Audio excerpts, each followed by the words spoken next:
Kia ora tala namaste, haere mai, and welcome to The Niche Cache. This is our big old podcast coming at you on a Tuesday, and we are here to go deep into Aotearoa sporting matters, obviously sticking to our big four sports that we always focus on, and there's a little bit of a combination of two of them, because I think there might need to be a little bit of a crossover. And I think if Auckland FC, if they need a signing, Wellington Phoenix, if they need a signing, they can sign Tanah Boyd. And I would like to throw that up as his official nickname, Tanah Boyd, because that dude kicks the crikey jacks out of a ball.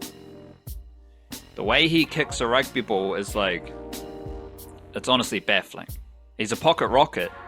But I'm like watching, because you try to look for little technical things, the follow through, the timing. Is it because like I reckon he almost kicks the ball as high and far as Matt Burden. Maybe not quite, but he's in the same ballpark. But he's half the size of Matt Burden. Like, how does Tanah Boyd do this? And I want to see him kick a soccer ball. I want to see him put his laces through a volley, a half volley. I don't know which is which. They just say it all the time. I just like half volley is when it bounces before. Yeah, like so you're sort of hitting it on the rise. Surely we can like this. This gets into bilateral territory. Surely we can just say he kicked it on the full. He kicked it off a bounce. We don't need to use these technical tennis terms. It's a tennis term, right? Volley, half volley, that type of stuff. But Tanah Boyd, he kicks the ball, and after watching him and his kicking game against who'd they play? The old Tigers. And then I saw the clip of Joe Bell scoring the goal for Viking FK. Football club. If Viking FK, it means like, the same thing. We just speak in Norwegian instead of English. Then I started to have visions of Tanah Boyd hitting a soccer ball from outside the box at goal, and I reckon he could blast one into the old onion bag, into the top bins. Are we thinking like because you're talking about him having a massive bomb, so are we talking like Roberto Carlos free kick kind of stuff, like just smack the leather off it and let it swerve and whip and rip a hole through sheer like ferocious force in the back of the net?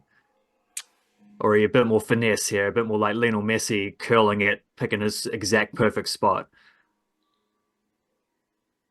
A combination, because he does have the finesse. He does have a bit of panache, a bit of razzle-dazzle. Like the grubbers, short kicking game, all of that is top-notch as well. But the thing I noticed the most, like, there's a couple other details we'll discuss later on, but Tanah Boyd's, the height of his kicks, I think he's got 10 meters on Luke Metcalf.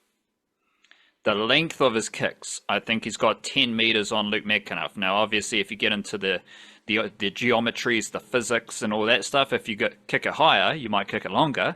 I don't know. I'm not a scientist. But that was one of my key takeaways from the Warriors' win over the Tigers, was Tanah Boyd's kicking game. He kicks it higher than Luke Metcalf. He kicks it longer than Luke Metcalf. And both of those are really, really useful, especially for how the Warriors play their rugby league. Because some of those kicks, he's landing them on the 10-meter line. Like his long kicks, he's landing them on the 10-meter line. That's Mitch Moses stuff. And if you landed, like the way the Warriors play their rugby league, set for set grind, patience, repeat efforts over and over again, then you're more likely to pin your opponent in the 20-meter zone for that first tackle. Whereas obviously if you're landing on the 20-meter line, then they can get out to the 30-meter line, and so on and so forth. And Tanah Boyd's long kicking game, he's landing on the 10-meter line, and then his high kicks, sometimes the Warriors, they're not going to compete, we know that, because they're just going to smash the opposition. And that works out well because the chasers are right there. So they're right in front of them. They're like 2 meters off the catcher. So then they catch it, Warriors are there, wrap them up, fold them up, put them on their back, slow play the ball, start the set. But then you also have the Leka Halasima situation. And I think Jacob Laban, to me, he's in the same quality with that high ball catching. We've seen Jacob Laban do it over and over again as well in New South Wales Cup and the NRL. But the try that Chanel Harris-Tavita scored, one of them, from the kick,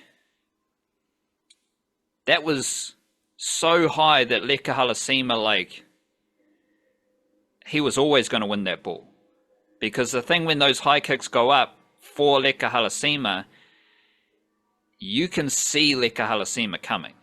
Like, it's like the seas part, and then you just, like, you know Leka Halasima is going to be in the vicinity, but then suddenly the seas part, and this dude's got like a couple seaboard metaphors here. He's got like a beacon, he's got like a lighthouse on his head.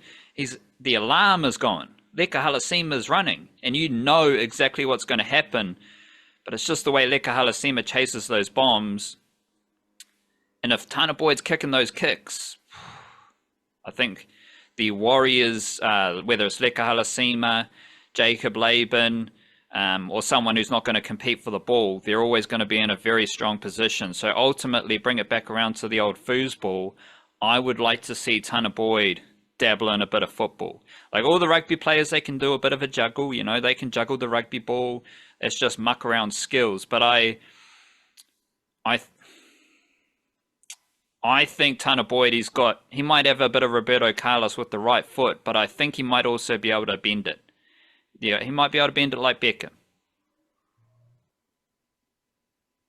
Right. Well, that's just bit of Roberto Carlos, bit of David Beckham, bit of Lionel Messi. That's maybe the three best free kick takers that ever played. Well, I said Messi before. Yeah. Oh no, you said he had a little bit of the finesse when I brought that up. So yeah, and then I shouted out Davey. So screw Messi. I'm more of a. I was actually watching. There was a short where like David Luiz he gets like big donnied by Neymar a few times for Brazil taking a free kick in a game. He's like David Luiz is like telling him, you know, rah, rah. Don't know what he's saying, but rah rah rah. Neymar takes the free kick, he misses. Next free kick, Luiz is right there. Rah, rah, rah. Neymar takes the free kick, he misses. And then Neymar just like walks off in a huff for another free kick, throws the ball to David Luiz. David Luiz scores it. So I'd much rather Tanah Boyd be Roberto Carlos, but I think there's a bit of David Luiz about him. Yeah, well, all of the above, you can't go wrong with any of those comparisons. So, well, we'll see. He might want to try a bit of football at some point because he seems to have just clocked the rugby league thing because he's not lost a competitive game of rugby league all year. Part of the big winning streak with the reserve grade team and then winning here. So I think you had in the newsletter had the number as, was it 14 games in a row he's played now and victorious in all of them. So whatever level he's at, he seems to know what he's doing. He's 14-0 in rugby league games this year, unless he's playing backyard footy games that he's lost that we don't know about. And he's the best kicker at Mount Smart already. And if you think back now, one game is a one-hit wonder so far. And it's obviously, these things are very simple in hindsight. But not only do I think the Warriors recruited Tanah Boyd because there might have been, like, we need some experienced halves because we know Luke Metcalf, he is injury prone, more or less injury prone than Rocco Berry. I'm not sure. We'll chat about that later on. But there was that game, I think they referenced this when they signed Tanah Boyd, the Anzac Day game that I think was last year at Mount Smart Stadium versus the Titans. And that was a game where Aaron Clark was very good. It was also a game where Tanah Boyd was very good, I believe. I might have to go check back when you're speaking and make sure he was playing that game, so I'm not talking on my backside. But I believe the Warriors, seeing a bit of Tanah Boyd's kicking game and also going through what we went through last year, where it was like, I don't know if there's any actual like really top level kickers here. I think Chanel Harris-Tavita was the best kicker with his left foot. And then Luke Metcalf's pretty good. I don't think Luke Metcalf's a natural halfback with that elite kicking game. And Tamari Martin, his kicking game was a weakness. So what skill set do you need in your halves depth? Well, we need a really good kicker. And I think that might have been a factor in signing Tanah Boyd as well. Yeah, really good kicker whose kicking can not just sort of hold it down for the Warriors, but I guess be a bit more of a strength, which plays into exactly how they play, like you were saying about, picking the same back, and you basically buy an extra tackle if you can get that kick to land 10 meters deeper than the other guy. Like that's an extra tackle in your defense that they don't get to advance the ball up further because you're starting them from deeper, and yeah, also being that experienced guy who can step up immediately. Doesn't need a couple of weeks to acclimatize himself to the NRL. He was straight in there and played really well, like a really strong performance where he helped influence a victory. So that's I'd say that's a safe bet of exactly the kind of scenario that the Warriors had in mind when they signed him, and they've found that exact scenario. And what do you know? They had the plan ready to go, and it worked, and they beat the Tigers. And we'll dive much deeper into that as we get along into the podcast. Plenty to talk about, as always, across our big four sports. But we do need to check in with some mindfulness. And I'll just throw this one out there. I don't know, like, as we know, we prefer peace, love, prosperity, and abundance. So I'm not going to say that we should all be, well, we should be a bit more like Ned Stark, because he was an honorable character. But this quote, I don't think we need to be soldiers. And this quote was, I did see it in the TV series.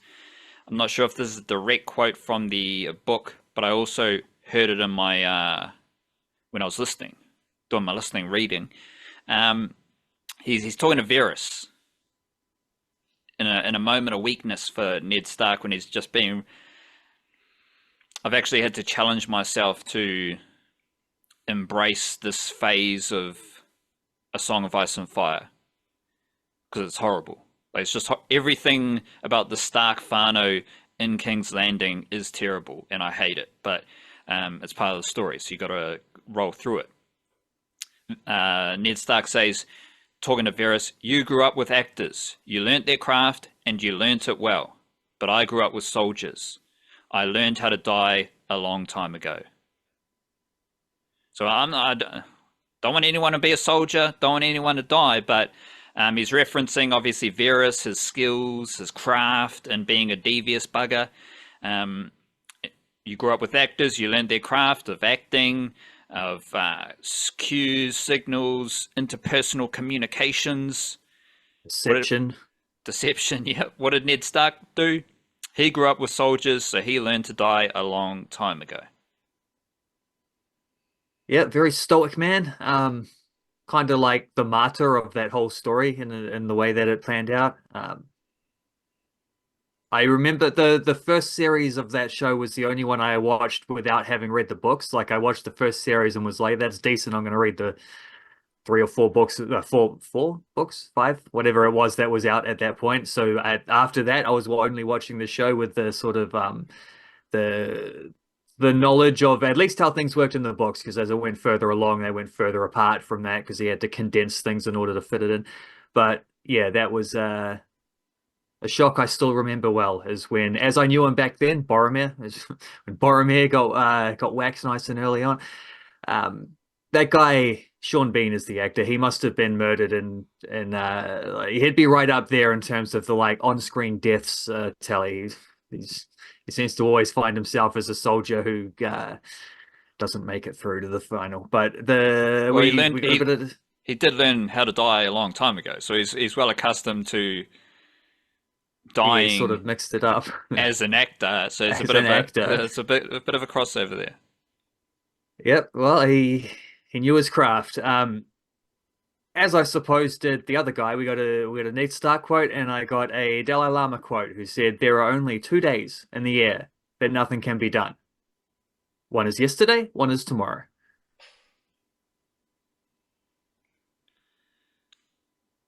That's a good twist. Because I wasn't expecting the Dalai Lama to be like, nah, Christmas, you can't do nothing. Yeah, no. Matariki, we can't do nothing. Like, Dalai Lama's not going to say that stuff. So I was curious about where you're going. And it goes back to the classic, today is a gift. No, today is the present, right? Today is a gift. That's why it's the present. Yeah. Yeah. Good stuff. Good stuff from Mr. Dalai Lama and Mr. Ned Stark via, I suppose, got to say, Mr. George R.R. Martin. Does he actually have two R's in his middle name, or is that a Tolkien reference? That must be a Tolkien reference. Hey, that's too much of a coincidence. No, he's definitely got the double R's, but so did Tolkien. George Ronald Reagan Martin. Might have to check that. I was gonna say that was a silence for effect because that was an absolute banger from yourself, the old Ronald Reagan. Who the fuck is that guy?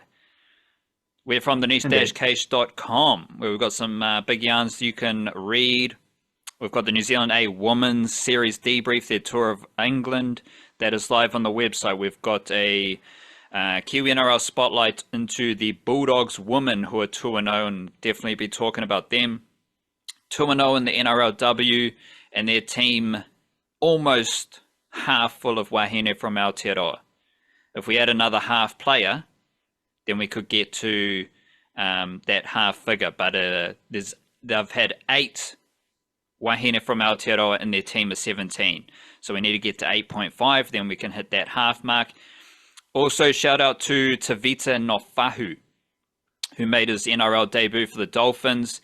He is another. I think we're up to 10 or 11. I haven't done this Kiwi-NRL spotlight yet. It's on the agenda, so we'll get into that over the next few days. Busy times, but there's not much background about him until he starts playing first 15 rugby for St. Kitts. He was in a New Zealand schoolboys team with Kalis Putoko, who is with the Warriors right now.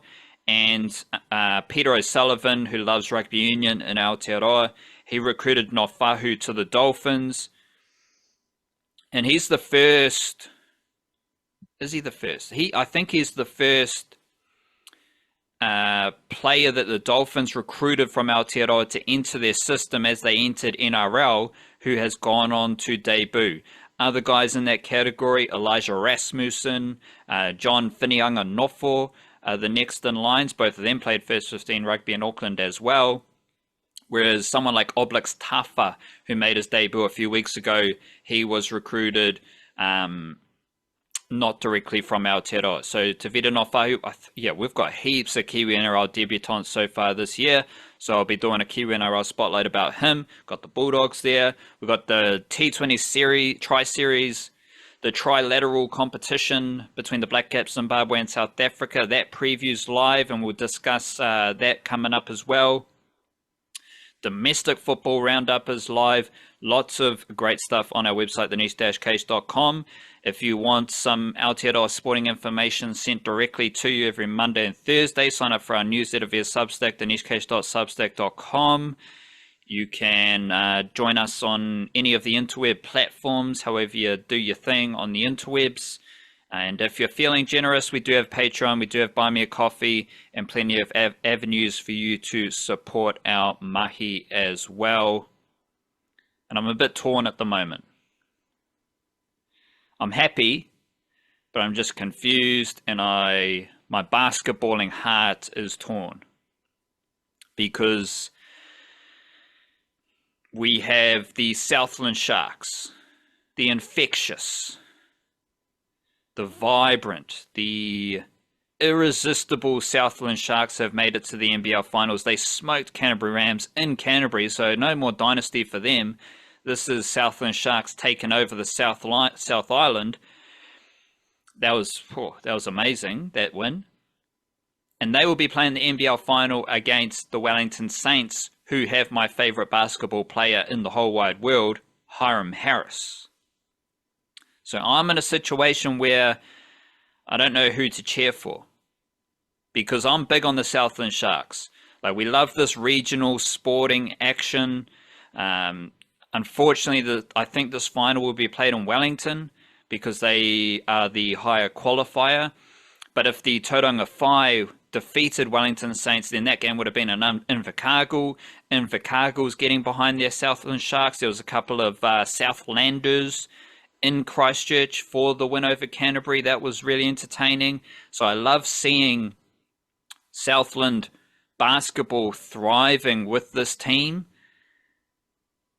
But I also really love Hiram Harris, and he's just one of my favorite basketballers in the world. So can you guide me through my emotions?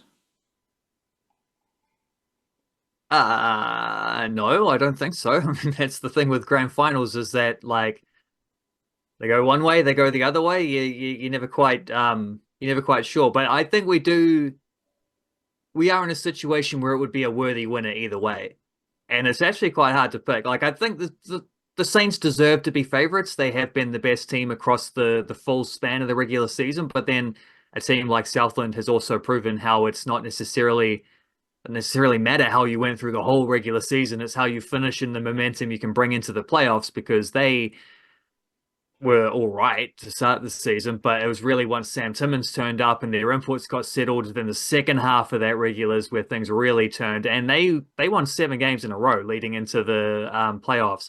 And I think I know I certainly underestimated that. I wonder how much they got underestimated around the players, just how valuable that is when you're on a big winning streak like that, and you start to feel like you just can't lose. Like everything's just going to work. Every shot you take is going to go up, and if it doesn't, Josiah Alex just going to get the offensive rebound anyway. It doesn't matter. He got voted MVP as well. Speaking of fun players, like, there's a really fun team, and he might be the most fun of that team with the NFL Deep Cut, but the Troy Polamalu haircut and the Larry Bird short shorts, and there was a picture of him at the like Southland Sharks awards evening where he obviously got like a bunch of stuff there, and they photo of him accepting his whatever it was, his Player of the Year trophy, might have even been the MVP presentation or something like that, and he had like the most like audacious fur coat on. That's the thing. That's a brother with some style, you know. He's turned up in Southland of all places, and first of all, dressing for the weather with the big fur coat. Fair enough, you got to do what you got to do. But like the coach Jonathan Lim as well, who's come over from America. We talked about him a bit, and he had the multicolored the sweater on there. So that's a team that's knows how to express themselves on and off the basketball court. So they have been heaps of fun. Sam Timmins as a Kiwi player there has been awesome for them. Big man grabbing a bunch of rebounds, but also like Takaha Cooper, who knocked down like 4 3-pointers or something like that in the semi-final win. I'm pretty sure he's from Northland. So he's a Northlander playing in Southland. So he's gone the entire span of the country in order to help, as a very underrated player, to help try and lead the Southland Sharks to a championship. So they've been so much fun. Keelan Boone scores points for fun. Caleb Asbury as well, same deal. Like, they got great imports, probably the strongest like 1, 2, 3 import selection of any team this year, and they've just been on a roll. They've just been like winning game after game after game, and like I say, you get to that point where it just feels like the confidence is so high, you just believe you can beat anyone at that point. And they are like, that could easily carry on through the game against the Saints, and they might just make it 10 in a row and win the championship. But the Saints themselves have they've earned their way back to where they are. They are a team that's won a bunch of finals. Actually, Southland have had a pretty decent history as well. I think these two teams have twice met before in the finals within the past decade, like sort of, it was like 2017, 2019, something like that. I think there's been a couple of times when these teams have met at this exact stage before. But yeah, the Wellington Saints, they weren't as flash for the last couple of years, but they have like probably the strongest core of local players. When you got Hiram Harris there, when you got Isaiah Leafa there, when they've been able to add a little way in Jordan Atai, who got them off to a hot start in the semi-final, where he just like knocked down a bunch of 3-pointers. I think he scored 11 points in the first quarter, got them up to a lead and allowed them to sort of play their, like settle in and play their game from there. A couple of Australian imports as well. They got Sean Bruce, they've got Nick Marshall who do excellent things. I quite enjoy when the Aussies come over and play in the NBL as well, just partly because there's a bit of name recognition there as opposed to random American I've never heard of. And then 10 weeks later, it's like, yeah, this guy's awesome. Of course he is. It's an American import basketball player. But they do have Nick Muszynski as well, who's an American big fella who grabs a fair few rebounds for them. So a very, like, I mean, any team that has Hiram Harris is going to be a fun team as well. So they're also a very entertaining side. They're also a team that can light it up from outside, especially. Extremely well coached by Aaron Young, who's probably one of the premier. It's not probably, he is one of the premier Kiwi basketball coaches at the moment. Like that's it's a weird one to say when the Canterbury Rams have been the team that everyone focused on. They're the two-time defending champions. We've seen how much fun they are, but even with them being eliminated in the semi-final, I still think we got two very worthy teams in the final. We got two teams who would equally be worthy champions, whatever comes to pass on. I think it's Saturday afternoon. We've got to, well, let's say not get caught out. The listener maybe wants to not get caught out by the earlier start time because I think it's like a 3 p.m. or something like that. I'll have to check that. But I do have football at the exact same time, so I will get caught out by that. I'll have to catch a replay when I get back and avoid the scores. But that will be a great final between two really entertaining teams with just sort of like great momentum behind them both, great storylines behind them both, and a whole bunch of enjoyable players, imports and otherwise. Tukaha Cooper is from Kaikoui, and I've seen Kaikoui pop up a few times in my sporting research recently, mainly rugby league. We do know, I think there's some other activities going on in Kaikoui, but it's good to see positive vibrations from Kaikoui with a lot of sports glory from there. And I do see, I mean, Jonathan Yim, Aaron Young, good coach. Jonathan Yim, that dude's love for Invercargill and Southland, it's magical. And he did say from the start of free agency, Tukaha was a top target for us. And we're over the moon that he's decided to join the Sharks. He brings a level of toughness, versatility, and competitiveness that will make an immediate impact. That's pretty awesome stuff to say about a 22-year-old from Northland. I think played for Auckland last year, which means he probably played under Aaron Young when he was coaching the Tuatara. He started with Manawatu, then he had a stint with the Tuatara, and now he's gone down to Southland. So I can't imagine too many, whether it's New Zealand age group representatives or NBL and above level basketballers who are from more north than Kaikoui. So he's doing the damn thing for Northland, but he's going to the extremes. He's gone from Northland to Southland, all in the name of basketball. Another dude I want to highlight though is Evans for the Wellington Saints. What's this guy's? Caslow. Sorry? Caslow Evans. Evans Jr. That's the one. He is a very fun, Caslow Evans Jr. What do you know about Caslow Evans Jr.? Is he a Kiwi? Or is he a Kiwi? He must be, because he's not one of the 3 imports that I named earlier. I don't know much about him at all, but if he's getting minutes for the Wellington Saints under the coaching of Aaron Young, I think he's doing pretty well. Apparently, Caslow Evans was an NBL player, so he's Caslow Evans Jr. So he's got the whānau connections with being really good at basketball. He's fast, he's lively, he is a very interesting player to watch out for Wellington. Now, obviously, they've got Hiram Harris, they've got Liafa, Jordan Ngātai. This is kind of Aotearoa basketballing. This is a concentration of Aotearoa basketballing excellence. But you've also got guys like Caslow Evans Jr., Dougal Mita, is another very good kind Yeah. of bench impact player. It is going to be fun. It's just a little bit weird that we have to wait a week because the Yeah, NBL especially season. after they played the other games, like the play-ins in midweek and then the semis of the weekend, and then yeah, there's a whole week now after we had a season of like day-to-day games. Yeah, it's that kind of that flow that is a little bit weird. But hey, we get an NBL final this weekend as part of the regular schedule of just awesome Aotearoa sports to enjoy. We also have Tyrell Harrison doing some good stuff in the Summer League, the NBA Summer League. He is playing for the Denver Nuggets, who have that old Jokic fella, and he's the only dude really playing right now. We've got, you did a little typo for Aniwa Tate Jones in the newsletter. You did this is Aniwa Niue. It's like you're trying to type out his nickname. Aniwa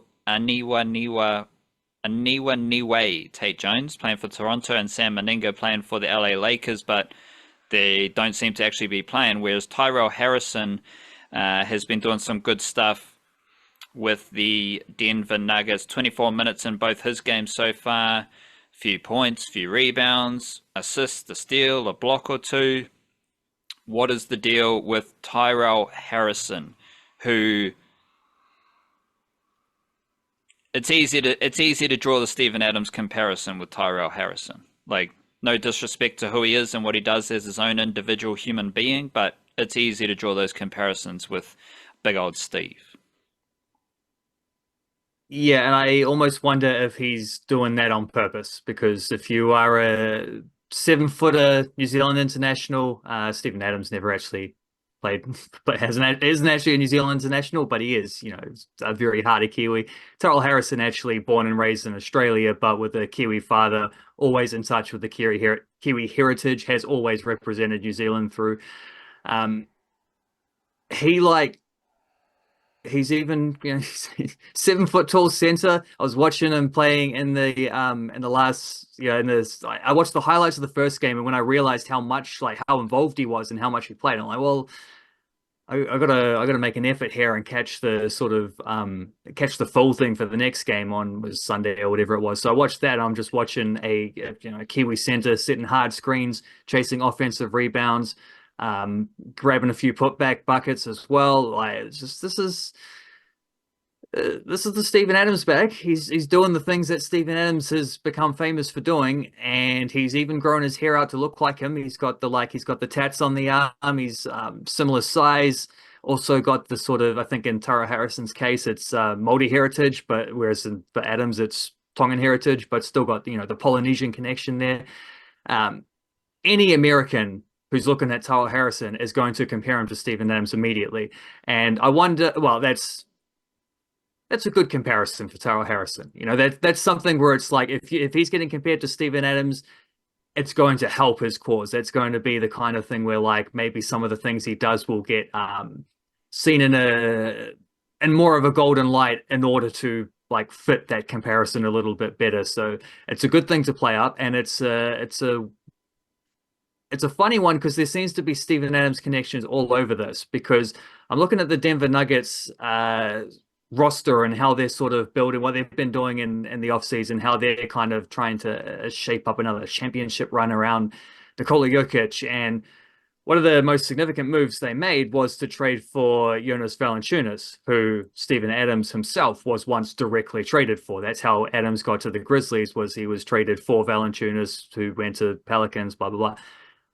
And I mean, you can use Valanciunas played as a backup last year behind Domantas Sabonis in Sacramento, so you can use him that way. But I also wonder if there's a fairly significant name to be signing to play like 10, maybe 15 minutes per game behind Jokic. I wonder if there might be a little bit of, again, watching Steven Adams play, seeing how effective the double big formation was for the Houston Rockets. Maybe that's something that the Nuggets are looking at and being like, well, at the very least, we need to have another big who can go and play alongside Jokic and maybe like when we're head to head with the Rockets to match up directly on that, or maybe just to try like, hey, this strategy seems to work. Let's try it for ourselves.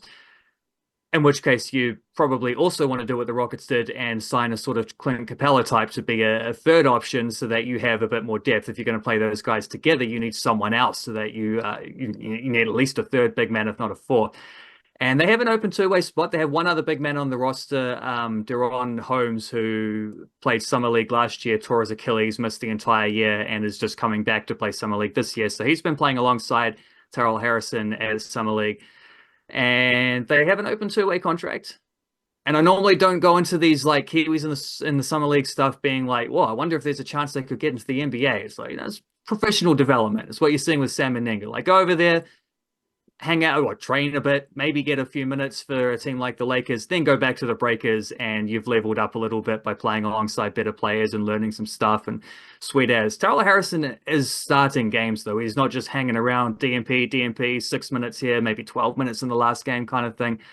He's played 24 minutes in both of their first two games. He's started both of them. He's played a pretty significant role.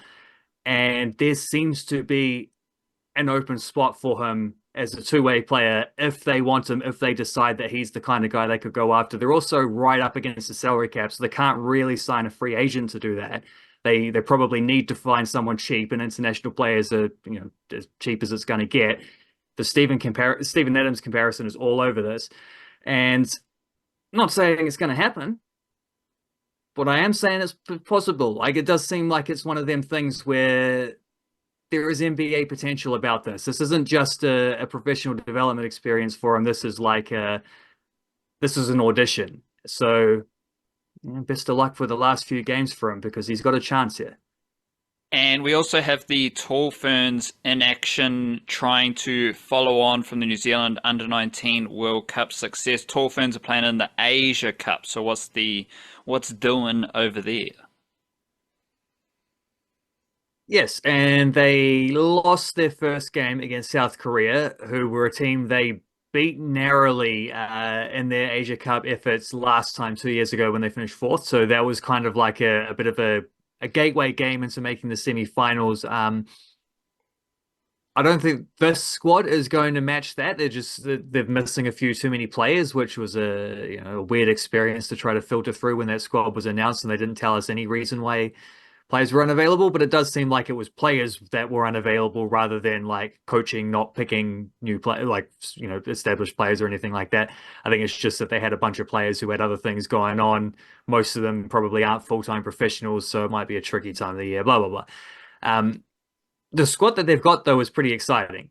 And they have a few new players, but also a few other. There's enough there where it's like players like Ezra McGoldrick and Taylor Dalton and a couple others who have been around long enough to be able to sort of keep a consistent base with that squad, but also there's some fresh stuff in there with new coach Natalie Hurst, who definitely in this series, you didn't really get to see it against Australia because Australia were too good. Before that, she had an interim thing where it was a bit like everyone was kind of figuring things out. That was probably also a little bit of a weaker squad for that one too. And I think that was like the pre-World Cup qualifying tournament or something like that, which was a tournament which sounds like it was important, but it actually kind of wasn't important at all. But this Asia Cup is important, but it's important in a different way that the last one was, because this isn't for Olympic qualifying. This is for to get into the next phase of,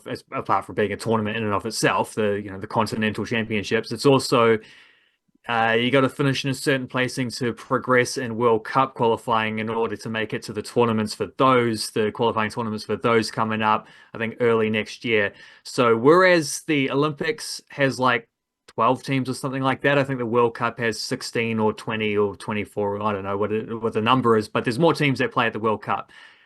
And because of that, there's more teams that progress through Asia. So whereas they had to finish top four last time, which was the first time and so far the only time the Tall Ferns have managed to get to the top four at an Asia Cup, this is probably their fourth or fifth Asia Cup at this stage since Oceania got merged into the Asia region in FIBA.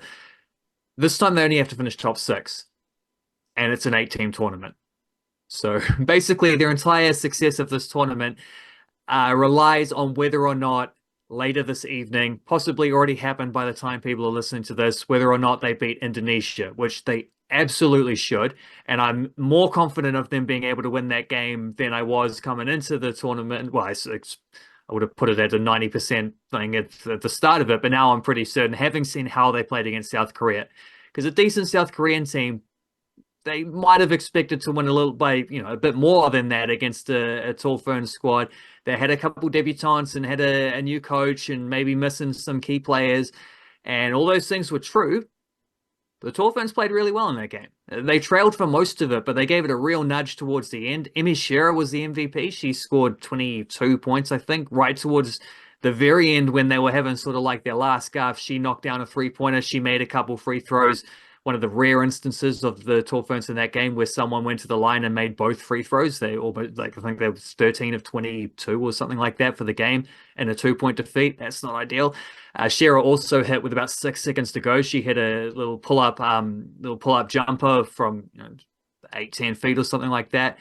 Bounced around a little bit on the rim and then dropped in to tie the game. That was the point at which I'm like, they might actually pull off this incredible comeback. And then South Korea managed to score in the last possession and took it away from us. But it was a great effort. It was a great battling effort from understrength Tall Ferns squad. As I say, Emi Shearer is someone who hasn't really played much for the Tall Ferns before. She's only recently finished her USA college stuff. She was fantastic. You had really nice contributions from players like McKenna Dale scored a few good buckets. Ezra McGoldrick, of course, always very good for the national team. Rebecca Pizzi on debut, the sort of Australian dual national that they've managed to coax across to the black singlets. She was pretty solid. Tori Tamilo in a few instances didn't play as much as I thought she would, but when she was out there, she was pretty effective. And even like the young guards they've got there, the teenage guards that they've got as their backups there, and Peles Hokianga and Bailey Flavel both had really excellent moments, especially Flavel. Flavel looks like she's an incredible talent, daughter of Judd Flavel, Tall Blacks coach. So saw a little bit of all those things that you kind of expect from international Kiwi basketball in that game. Even though they did lose, you saw the heartiness there in the performance. You saw some very good defensive grit. You also saw maybe not the best jump shooting in there. The 3-point shooting was a bit average, but one thing I really liked about how Coach Hurst set them up was that they really targeted trying to get those passes inside, trying to play with motion, moving the ball really quickly, not a lot of dribbles. So they weren't trying to settle for 3-pointers. They sort of realized, well, then maybe this isn't the area we're going to beat a team like South Korea. So we got to play to our strengths, and the sort of up-tempo way that they set themselves up, I thought was very good and very effective. And you also saw some of that young talent coming through, as we always do whenever any of these Kiwi teams are involved. So good stuff there from the Tall Ferns. I was very pleasantly encouraged by how they performed there, even though they did get the narrow loss, but should win today against Indonesia. And if they do that, well, they're guaranteed top 6. And if they're guaranteed top 6, they will be progressing in World Cup qualifying, and we'll see what they look like a little bit down the line. Hopefully get a few players back for that one, but yeah, should be good. The entire tournament kind of depends on how they do in that game, but they should be able to win that one fairly comfortably. I was pleasantly encouraged by the Warriors returning to Mount Smart Stadium. I set it up as a massive weekend for the Warriors, and all 4 teams won. So no complaints, just a really fun weekend of Warriors rugby league. Obviously, the NRL team had a victory over the Tigers. The women's team had a win over the Eels. New South Wales Cup had a win over the Western Magpies, the Tigers New South Wales Cup team. And the under-21 Jersey Flegg Cup team had a epic win over the Tigers in that grade. There's so much, I feel like I could just go player for player in that under-21s team and just rattle off how cool they are. But we don't need to do that, and we'll have to wait and see. Like, obviously, not all of them going to stay with the Warriors, not all of them going to be NRL players, and so on and so forth. But that was just to me, that victory in Jersey Flegg Cup tells the story of the Warriors right now, because under 21 footy, there's always these, whether it's just a Warriors thing, whether it's just a youngster thing across all the grades, but the points come in waves. And a lot of these teams, like, you're dealing with the best players, well, not necessarily the best players, because the best players are playing upgrades, but these teams have no issues scoring points. It's kind of like Jersey Flegg Cup teams are like the Tigers in the NRL. And I'll get onto the Tigers. Well, I might throw out the Tigers stuff now, because it is an interesting comparison with the Warriors. But by that I mean the Tigers in the NRL are a really funky attacking team, but they don't have much else. So we talked about Stafford Toa last week, and I was curious about how the Tigers were going to use Stafford Toa. Sometimes, most of the time when the Tigers went right on their attacking shape, Stafford Toa was the first receiver, or he was the second receiver as the fullback sweeping around the right side. But Sania Taruva was the fullback. But when the Tigers went to their right edge, Taruva was playing as the centre, and Stafford Toa was the one getting his hands on the ball. Now, I was curious about that hitting in, because I'd seen that before with how the Tigers just get Toa a lot of ball. Mount Wellington Jr., dominant junior in Aotearoa before he went over to the Newcastle Knights. But that's just one small example about how, don't want to keep using this word, but we do like this word, funky, the Tigers' attacking processes are. But then on the left side of the field for the Tigers, so sometimes the Tigers would line up with just Stafford Toa on the right edge, and then on the left edge you got Latu Fainu, Jerome Luai, and Adam Dewey. And when we talked about the Warriors beating the Tigers earlier in the season in Sydney, I remember saying back then that I was scared of the Tigers, because the Tigers shift the ball really well. They have really good passes, and credit to Benji Marshall as a coach, obviously Aotearoa legend. There was something goosebumpy about just seeing Benji Marshall on the sideline and Mount Smart back on his whenua. Benji is really good at coaching that stuff. I don't know if he's coaching the old defense, the old grit and grind, and I don't. This is a key point for Warriors fans. Everything in the Warriors system is better than the Tigers. So when we're talking having players do the same roles throughout the system, when we're talking recruiting players and cohesion and chemistry and player development, all that stuff is better for the Warriors than the Tigers, let alone how the mana and the grit of and the intensity of the NRL team was obviously superior than the Tigers as well. So what's my point here? Benji Marshall, very good coach, very good attacking coach, and I think the Tigers are a very good attacking team with how they shift the ball. It's always a threat. It's always like they can always score points. Now that's important because, yes, Tanah Boyd missed a tackle on Adam Dewey. Yes, the Tigers scored a couple tries on Tanah Boyd's edge. To me, that's just more good shape, right? If you have Latu Fainu passing the ball to Jerome Luai and Adam Dewey's swinging around, I think the Tigers are going to score points more often than not on that edge. Both times, even when Tanah Boyd missed his tackle, the Tigers had an overlap. Right, so aside from the missed tackle, now remember, Wade Egan and Jackson Ford missed the tackle on Adam Dewey as well. So it's hard, like, Tanah Boyd, you missed a tackle on Adam Dewey. Well, Jackson Go Ford couldn't tackle him. So, and Tanah Boyd, he did make his tackles on Samuel Ifeanyi, very potent line running threat. So that, to me, any defensive questions about Tanah Boyd, in that game, it just felt like that was Tigers' shape. Like that was just the Tigers doing what they do best. Funky attacking shapes, good decoys, good passing, good playmakers. To get back to the Jersey Flegg, most Jersey Flegg teams play like that. Most Jersey Flegg teams, under 21s, under 19s, they're not going to grind the opposition down and win 12-6 or 8-0. You do get games where points can be piled on very quickly. The Warriors, they scored a few tries early. Then the Tigers scored a bunch of tries. Warriors stayed in the contest. Game was pretty much over with 10 minutes to go. Tigers get a sin bin. Warriors score 4 or 5 tries to win the game. Amazing result, amazing performance. And there's so many cool players in that team. Don't want to list them all.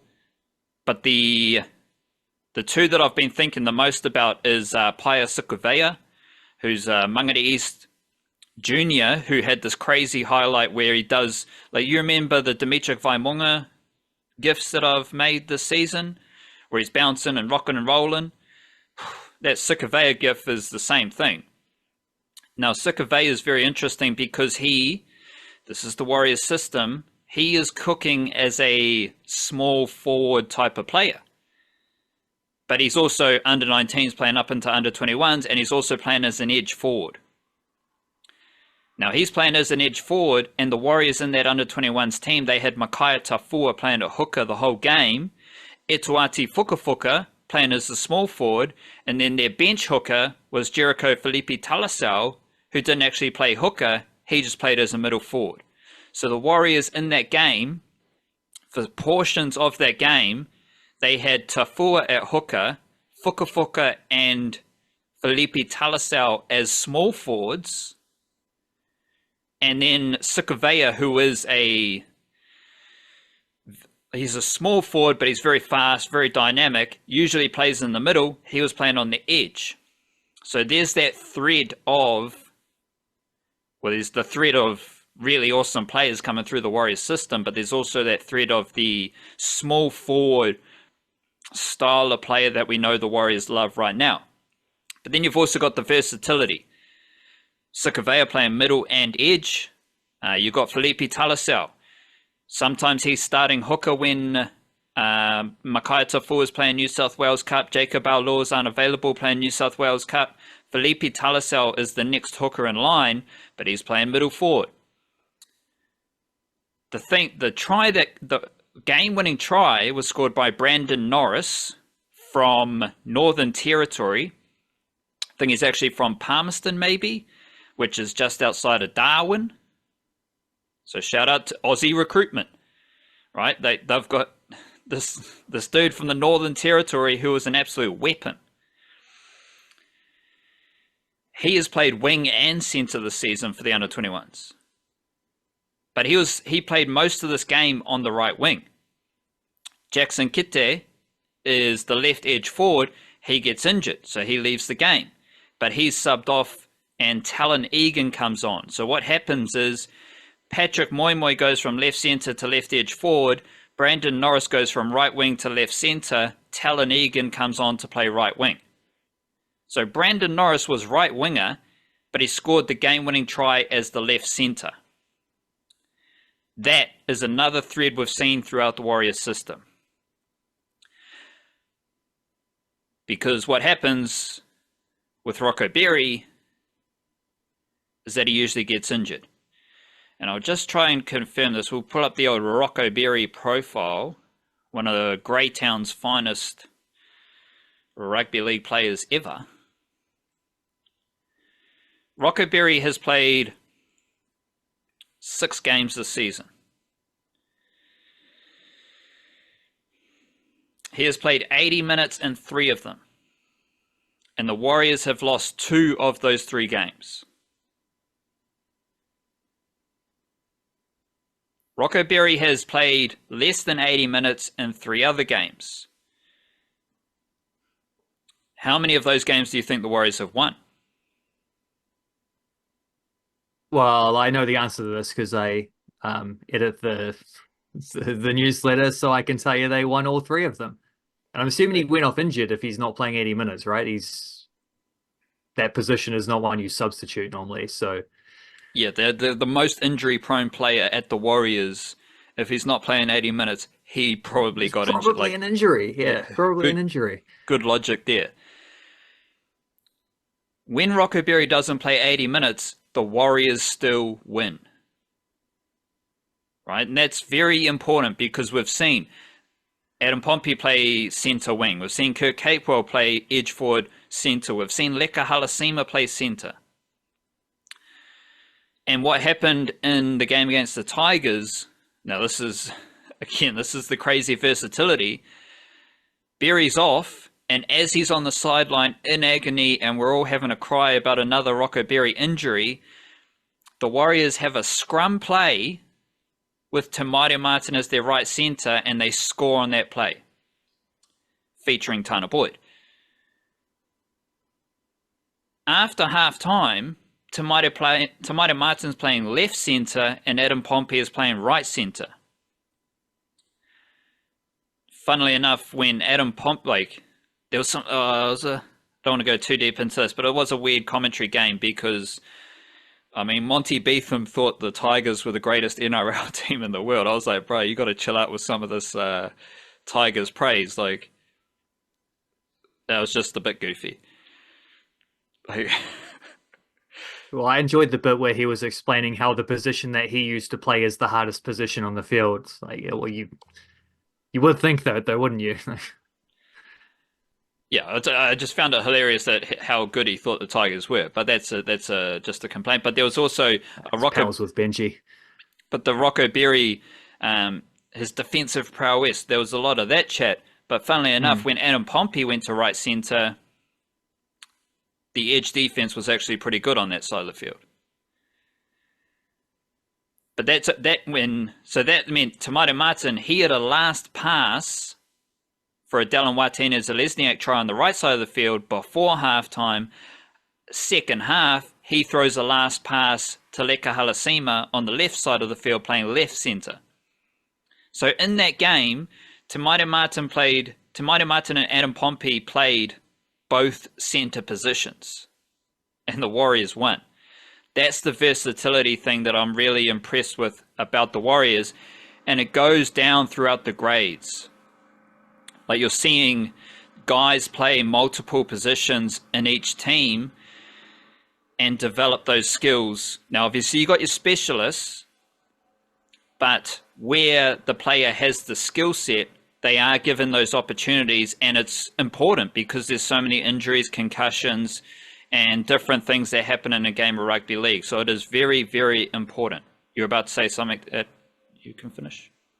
Well, wasn't it something that you mentioned recently about how Rocco Berry's tackling efficiency actually isn't what it has been, which obviously stacks up for a guy who's had shoulder injuries. It's kind of an important part of making a tackle is having strong shoulders, but wasn't that already a bit of an idea before this game that when Berry has played, maybe not wrapping guys up in the tackles the way he used to, just like hone in, take out your legs, done and dusted?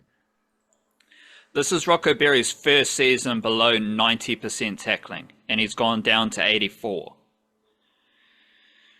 So yes, that is very true, but also, to me, edge defense, like, again, Tanah Boyd missed that tackle on Adam Dewey. So I can't say that Tanah Boyd's defense is all good if he misses a tackle on Adam Dewey, and then we're saying Rocco Berry's defense, like, is a bit iffy because he misses tackles. It's all about it. Well, always starts with ruck control, winning the middle of the field, setting yourself up in good defensive positions, and then it's decision making. And I'm not going to go as far as saying, like, when Rocco Berry was defending at right centre, the Warriors' defence sucked. I think that was just good Tigers shape. But yeah, and he misses his tackles. So it's like I don't know, but like, he's just in a weird position. I don't want to get down buzz thinking about Rocco Berry and his injuries and how his NRL career's kind of hit a plateau. Good news for the Warriors is, once again, they showed they have the versatility that an injury happens mid-game. There's no drop-off at all in the performance. And also, there is a lot of depth. Right? Ali Leotawa's cooking in New South Wales Cup. Like, he should be ready to go soon. Okay, Ali Leotawa's not ready.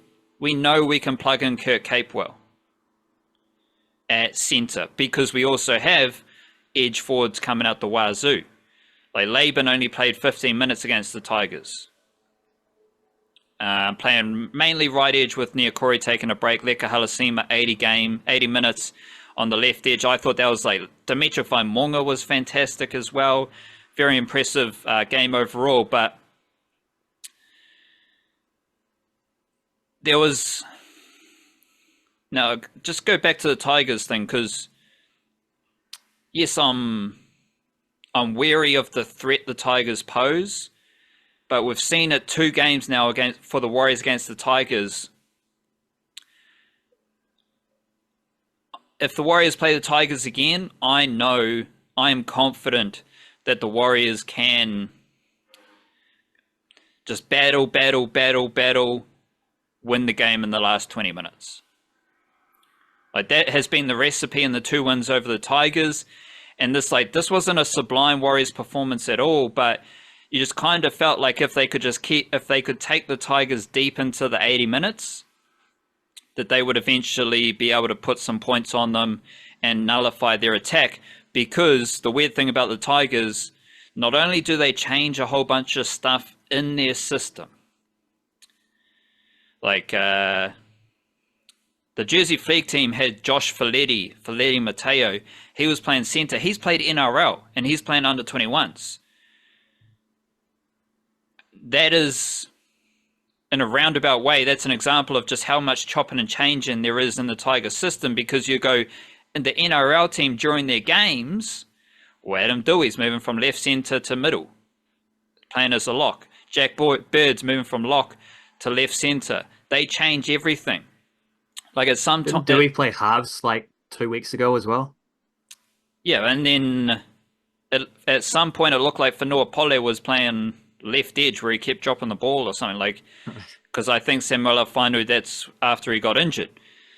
So like the Tigers, they keep changing, and like, I can celebrate the Warriors' versatility, but that only happens when it's needed. And it's just, there's a lot more stability, but like, the Warriors just kept grinding the Tigers down, and then you can see the Tigers start to... This is the weird thing about Benji's coaching. If it just looks like they're losing a little bit of grip on the game, everything changes. And by that time, you know you've got the Tigers already.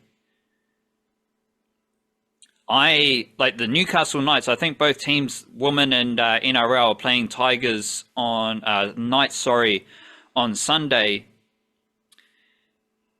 I'm curious to see how that long game recipe looks against the Knights as well, because I don't know if the Knights have the mana to go 80 minutes with the Warriors. And it kind of felt like this was a combination of the win by any means with the long game, sticking to the process style of play. Two factors though. Probably the most important things for the Warriors, the back 3. Easily Dylan Watene-Zelezniak's best game of the year. And we saw how valuable that makes him with the back 3. Because if he's playing to that level, like, this was his, like, he blew out his, like, previous running meters. He's only had 2 games over 100 meters this season. And this one was like 160 odd. 160. His previous best was 130. 5 tackle breaks. Previous best was 3. He had 2 line breaks, and they were his first line break of the year. So it was his best game, but it also felt like it was right Roger Tuivasa-Sheck's best game. It also felt like it was Taine Tuaupike's best game. And when you've got those three working together, woo-wee, that is dynamic. That is excellent. Like, they're all... Taine Tuaupike's not a big body, but he finds a way not to be driven back, which is very important. But if Taine Tuaupike gets the ball after Watene Zelezniak, after Tuivasa-Sheck, that's when he's running at some scattered defense, some tired bodies, and the Tigers' kick chase wasn't fantastic, so Tuivasa-Sheck could always shimmy. Watene Zelezniak had a bit of space as well. But it's the combination of all three. That combination is very difficult to stop when you're trying to go set for set with the Warriors. And I just loved it. And I love seeing the footwork, the zipper Tuaupike, Watene Zelezniak running hard and straight, even sometimes scampering across field. Like, it's just, there's so much chasing going on, I think is the best way to put it. Like, you're chasing those dudes. And if you're chasing those guys over and over again, it wears you down and it leads to easy meters to start the set. Then we got Tanah Boyd. So his kicking game, we talked about that. But the other thing Tanah Boyd does really well is he goes deep into the defensive line. So he gets the ball, and even though he knows he's going to pass, he takes 5 steps forward. And it looks like he's going to run. I was thinking about it, and I was like, that's what made Adam Doueihi hard to handle. Like, yeah, you should get a shoulder on him, but you can't get a shoulder on him because he might pass. That's the thing about Aaron Clark. By the time the defense makes a decision on whether he's going to pass or run, Aaron Clark is sprinting right at you. And it's that combination, like, if you can run and pass equally as well, it just causes a bit of confusion for the defender. And Tanah Boyd does it in a different way where he makes it seem as though he's running. Even though 100% we know he knows he's passing. But like, he had Jerome Luai on a string. He just kept targeting Jerome Luai. Jerome Luai sits still, pass out the back.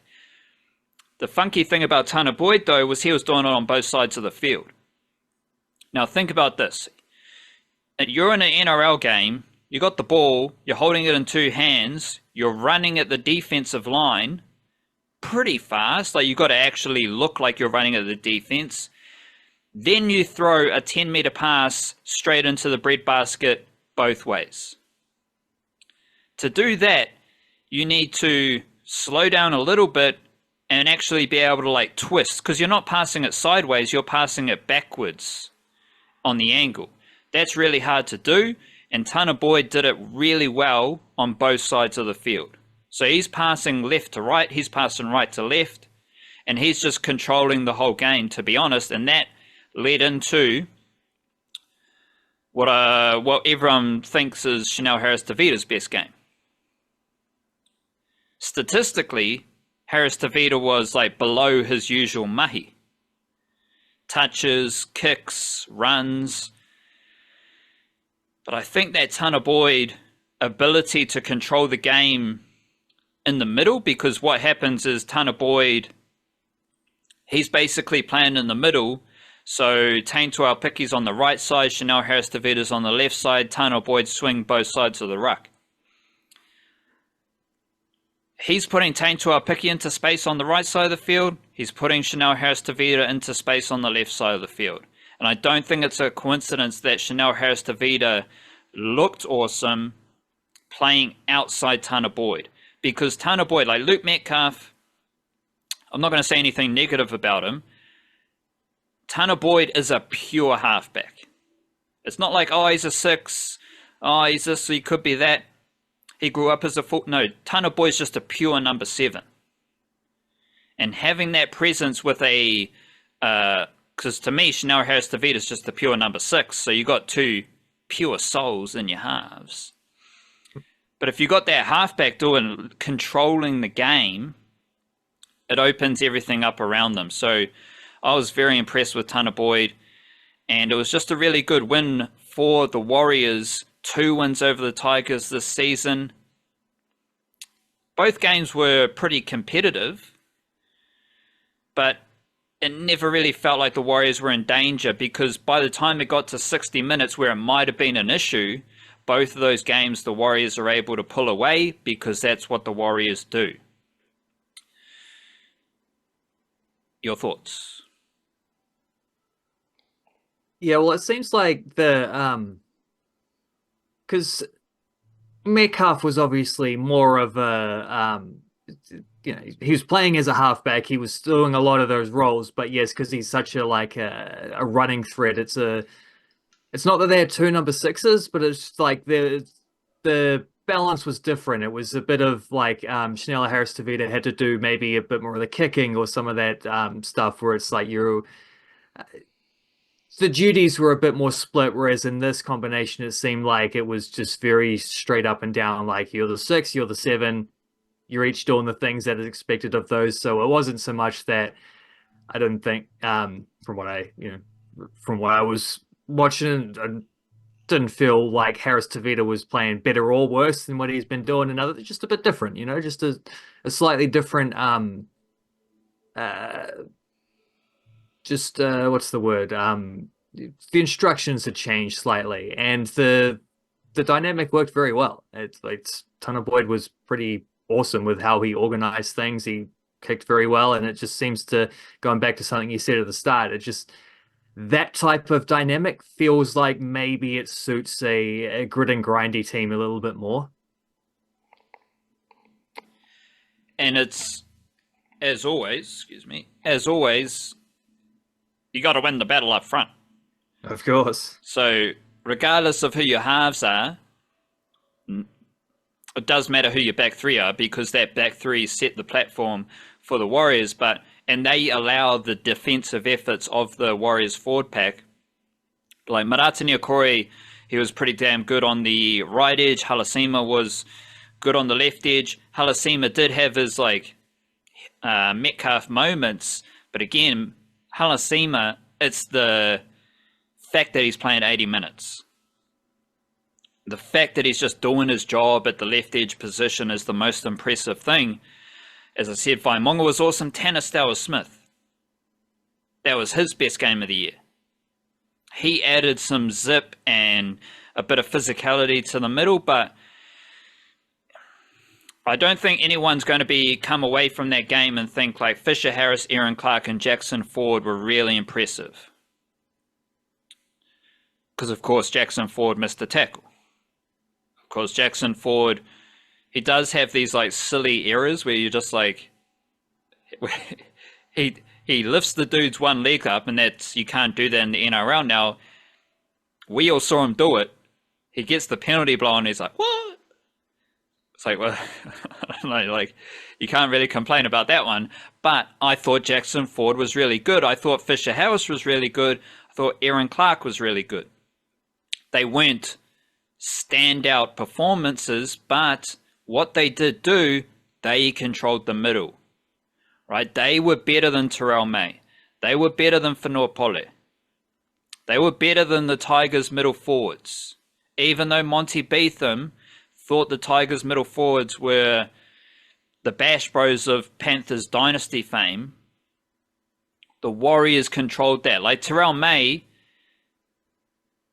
and Whenua Pole, a couple of those kickoffs, they ran into brick walls. Right? And if I'm an opposition fan watching my team play against the Warriors, and I am not at the top of the ladder, I understand, this is me from Aotearoa, I'm getting my positions confused here. As someone who watches the Warriors closely, I understand how many NRL fans may feel screwed over when their team plays the Warriors. Because if you're not one of the best teams in the NRL, the Warriors will wrestle the shit out of you. Right? They will control that ruck. And ruck control is me putting it nicely. We had a losing moment for Warriors wrestling a few weeks ago. I think it was the Panthers or the Broncos. Kai Kara France losing in his UFC title fight. But when they come up against a team like the Tigers, we might see it coming up against the Knights as well. Fisher Harris, Aaron Clark. You're even seeing it with guys like Halasima, Vaimunga, Stowers Smith, Jacob Laban, even like an Adam Pompey. Those type of characters, they have done so much work. Like, come to think of it, Rocco Berry is one of the only Warriors whose tackling efficiency is going in the wrong direction. All the rest of them, it's improving. To me, that comes from their work, wrestling and grappling. That goes into ruck control. So if you're watching the Tigers if you're watching the Warriors forwards, fold up the Tigers, put them on their back, lay all over them. You might get your head into their chest. You might just sit on them because they can. That is ruck control. And if you're losing, and if your team isn't able to overpower the Warriors as the Broncos and Panthers have done, you're going to lose that ruck. But you're probably not going to think, oh, we're just getting rolled over by the Warriors physically. You're going to think, oh, the bloody ref. Whereas when it's the Warriors playing in those games against the Panthers and Broncos, it's the flip side. The Warriors women also had a very good win over the Eels, first win of the season. Shout out to Martha Mataele, who was one of the Eels' best. She came through Christchurch from rugby union. She was very powerful on the right wing for the Eels. And there's like, I don't know, there are these common threads through the Warriors. So I don't think this is necessarily a Warriors thing, but you look at some of the players who have come from high performance rugby union, they know how to tackle. So when you run into Maliepo, when you run into Shakira Baker, Taisha Ikanasio, you're getting tackled.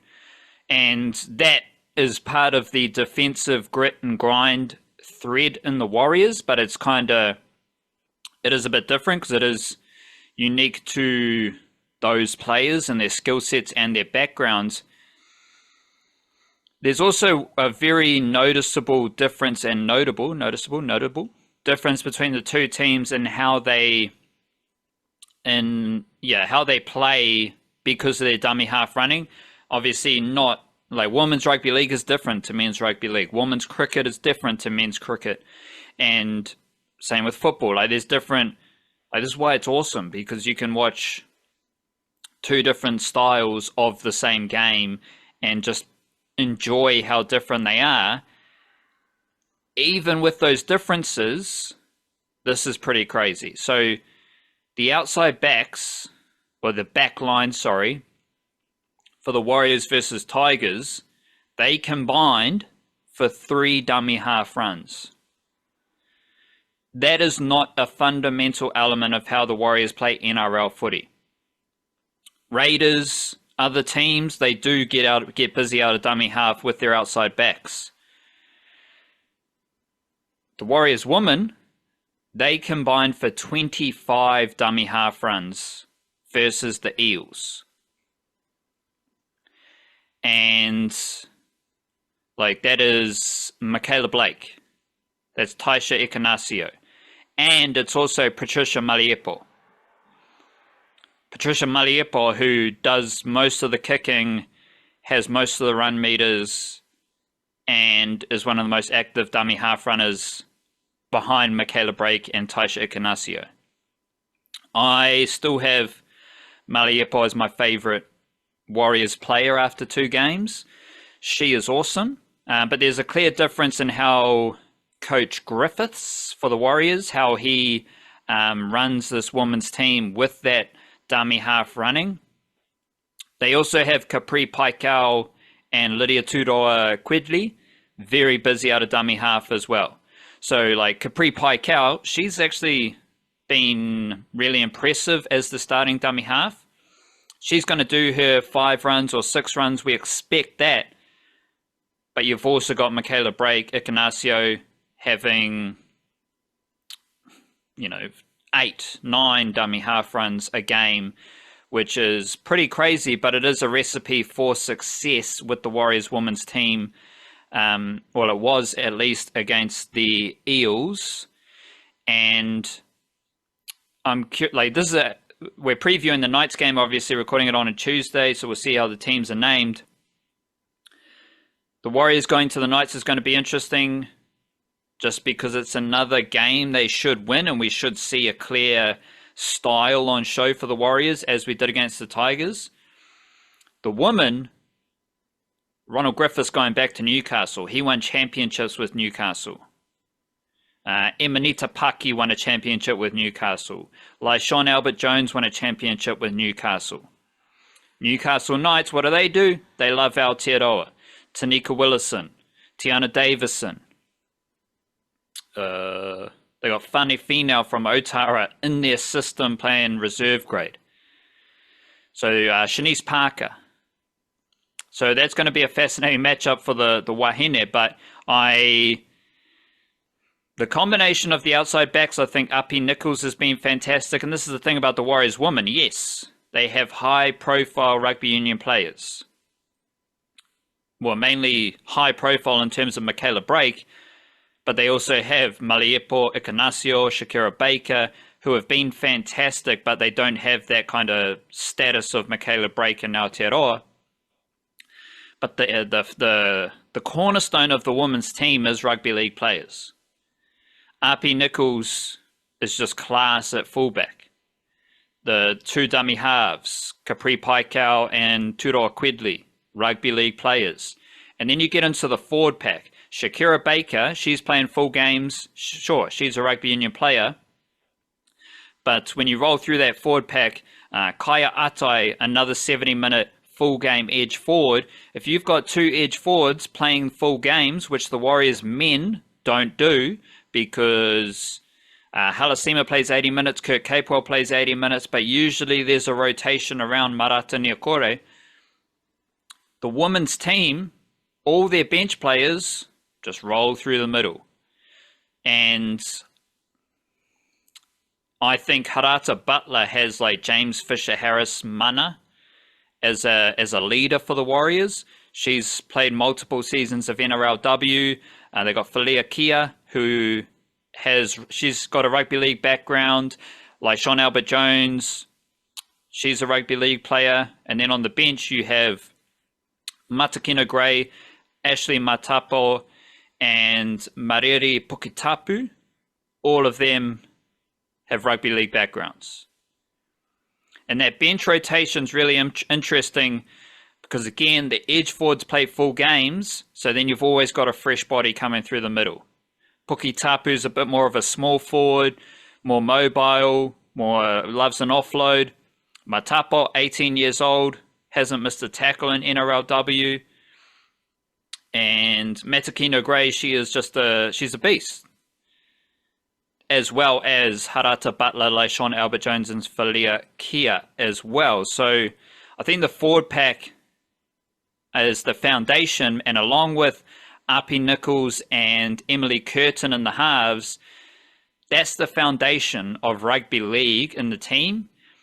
The cool thing is that you're sprinkling in high performance rugby union talent such as Michaela Brake, Ignacio, Shakira Baker, and Maliepo. Yeah, Maliepo, she is fantastic. Like, she runs it straight. She runs out of dummy half. She's always on the ball. She gets more touches and does more mahi than Emily Curtin, but Emily Curtin had a better game against the Eels than she did in round 1, and she's doing her job. She ran the ball a few times. She did her kicking, made her tackles. She's a tough bugger, and I just like that combination. So I think things are coming together for the Warriors women. And it was good to see, despite losing to the Roosters, they showed promising signs. They built on those promising signs with a pretty comprehensive win over the Eels. Now I'm curious to see what happens next against the Newcastle Knights. Just one last thing about Warriors Junior stuff. Bit of action with movement. Aotearoa Toiava, I think he had his 5th game as 18th man for the NRL team. Kurt Capewell will come back into the mix, so that should see Aotearoa Toiava drop down again, but he's had 5 games of that 18th man experience, being there, sideline, getting the buzz, getting the warm-up, so I think he's someone to watch out for to make his debut, but also what he can contribute straight away to the NRL team, because that 18th man duty, it is a bridge between, it is like a, not a bridge, but maybe a little platform for you to charge up before you play NRL. We also had Alvin Chong-Ni and Rodney Tuipulotu-Vea have moved up to New South Wales Cup in recent weeks. So Rodney Tuipulotu-Vea has been getting plenty of game time in the middle, and Alvin Chong-Ni is an edge forward who has, he hasn't played. So I think on the weekend, Keilani Going had the edge forward duties, and then Alvin Chong-Ni is filling up the space left by the, like Aotearoa Toiava moving up, Keilani Going moving to edge. That leaves a few minutes for Alvin Chong-Ni. So he's another junior. Jason Salalilo continues to get better and better and better in New South Wales Cup. Kalis Fatialofa, what does he do? Just plays 80 minutes every single week as an under-21s player. And Sio Kelly is cooking at right wing, as a winger, sorry. And don't worry about the Warriors like, oh, they need a winger. They've got Sio Kelly. I had him as a centre at the start of the year. He will play on the wing for the Warriors in the NRL within the next 12 months for sure. Might be end of this season if there's an opportunity. But he is doing some good stuff in New South Wales Cup. But most importantly, he's playing consecutive games because he was a little bit injury prone. And of course, this week in the New South Wales Cup, there was the under-21s halves combination. Luke Hansen, Jet Cleary. And of course, that meant in Jersey Flegg, we had the under-19 halves combination, Jack Thompson and Maui Winitana Patalaseo.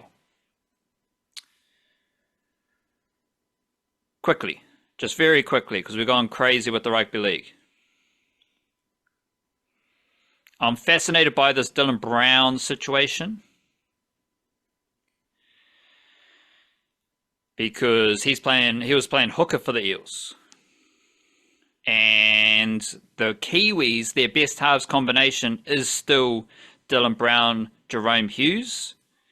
And it would be interesting if Dylan Brown went from having to play hooker for the Eels or middle forward or bench to then playing his regular position for the Kiwis. So I'm just curious about that. Signed to the Newcastle Knights next year. And of course, it's that season, let me say that. It's the season of Kalen Ponga to rugby union rumours. This is the... Copying LeBron James isn't cool. Like, there's nothing cool about doing what... Of course, being a superstar athlete, like, that's cool. Being rich as shit, yeah, cool, whatever. The tension between you and the organization, that's not cool. I'm getting a bit of LeBron James vibes about Kalen Ponga and how his father does business, but credit to them, because they just hold their club hostage all the time. Every couple of years, he's going to the All Blacks. Every couple of years, he's got this clause. He's going to get out. And it's that season where Kalen Ponga is going to leave the Newcastle Knights. Why does he do that? Because he gets what he wants.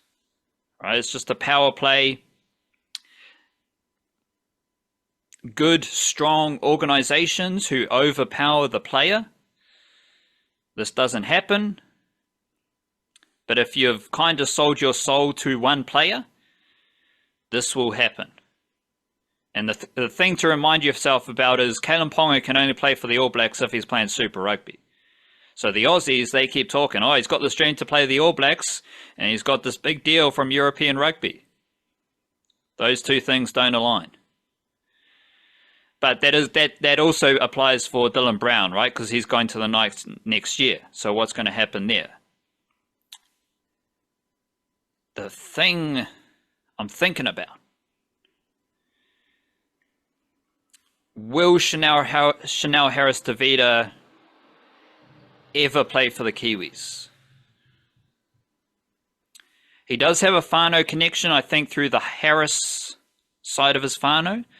And there's a lot of Harrises around. You got James Fisher Harris, you got Tohu Harris. So big up to all the Harrises around Aotearoa. Not sure if Byron they're... Harris. Yeah, shout out to Harris. Who the fuck is Harris? I'm not sure about the whānau connections there, but Chanel Harris-Tavita, there could be an opportunity for him to play for the Kiwis. But again, why would you go... Now, aside from his connections to Aotearoa, and I think it was his grandfather has hearty Aotearoa Māori Rugby League status, there may be an opportunity for Chanel Harris-Tavita to be a starting half for the Kiwis in the future. But Chanel Harris-Tavita isn't going to go from being a starting half for Samoa to a squad member for the Kiwis. And the Kiwis also have, you got Tamaire Martin, you got Cody Nikarima.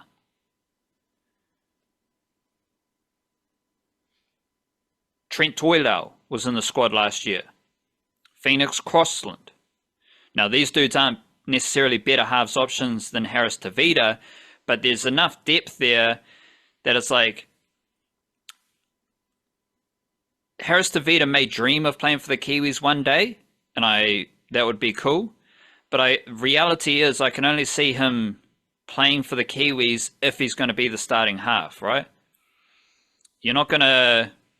Because he's got that position for Samoa, and he's in a fantastic position with Samoa. And maybe the Dylan Brown situation might clutter it, because if Dylan Brown, if his form starts to dip, and if he's not playing that position every single week in the NRL, well, maybe there's an opportunity for Harris-Tavita. So that's just something I'm thinking about. And of course, shout out to the Bulldogs. Also the Broncos and a bit of the Roosters as well. NRLW. Amber Hall came back for the Roosters. She's awesome. Broncos had a big win over the Titans. And there's a couple Broncos players like Gail Broughton, Mele Hofonga, who might be in this conversation. But the Broncos smoked the Titans, and the Titans and the Raiders are pretty shitty right now.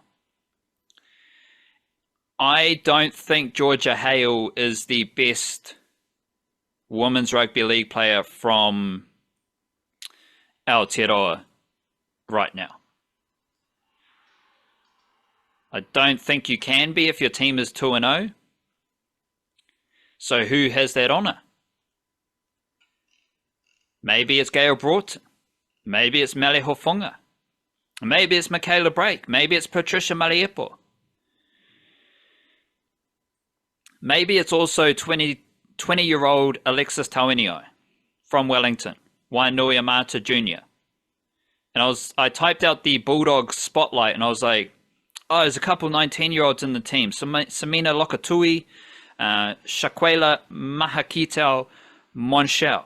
19-year-olds contributing to the best NRLW team in the season, in the world right now. In the season, in the world, in my heart.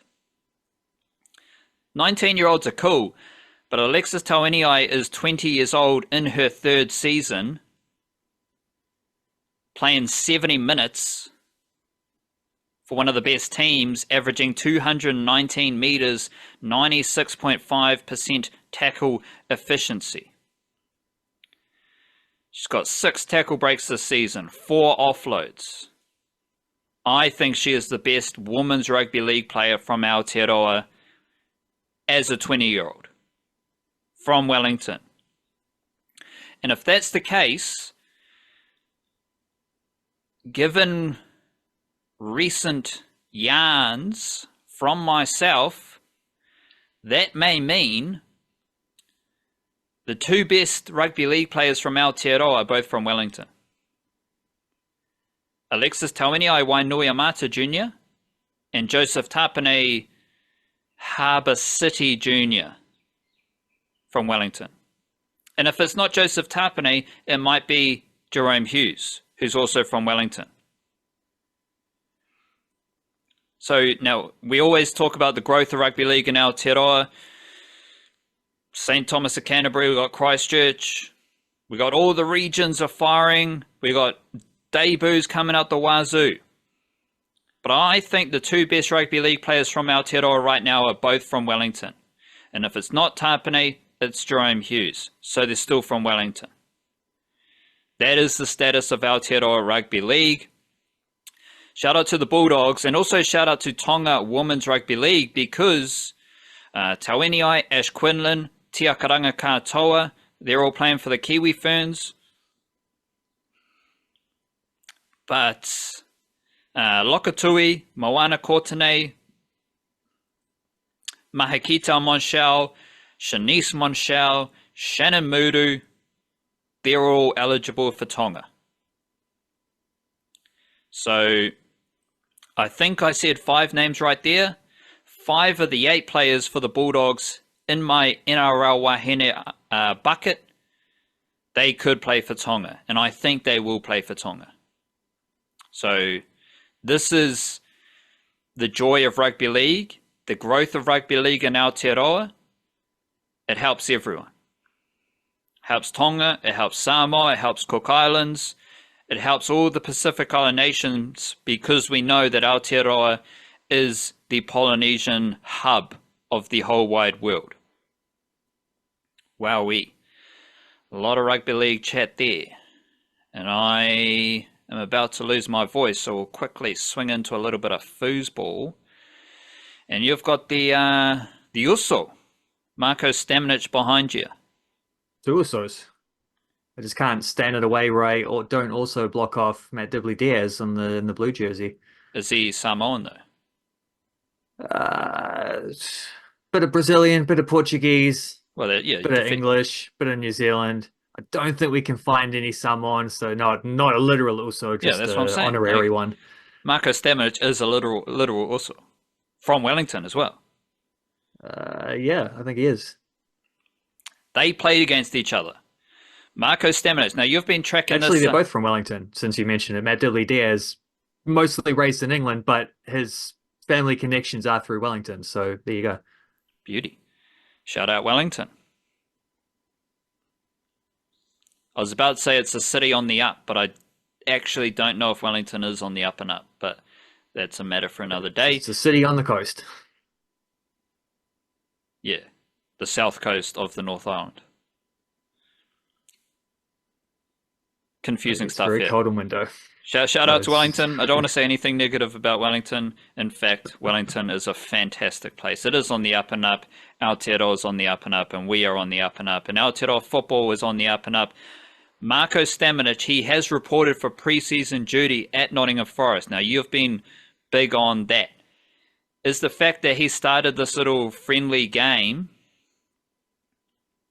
does that mean he's staying at Nottingham Forest? Or is this just like, hey, mate, get some training kit, spend some time in Nottingham, meet Robin Hood, and then we'll send you out somewhere else. We'll send you to Bristol or wherever.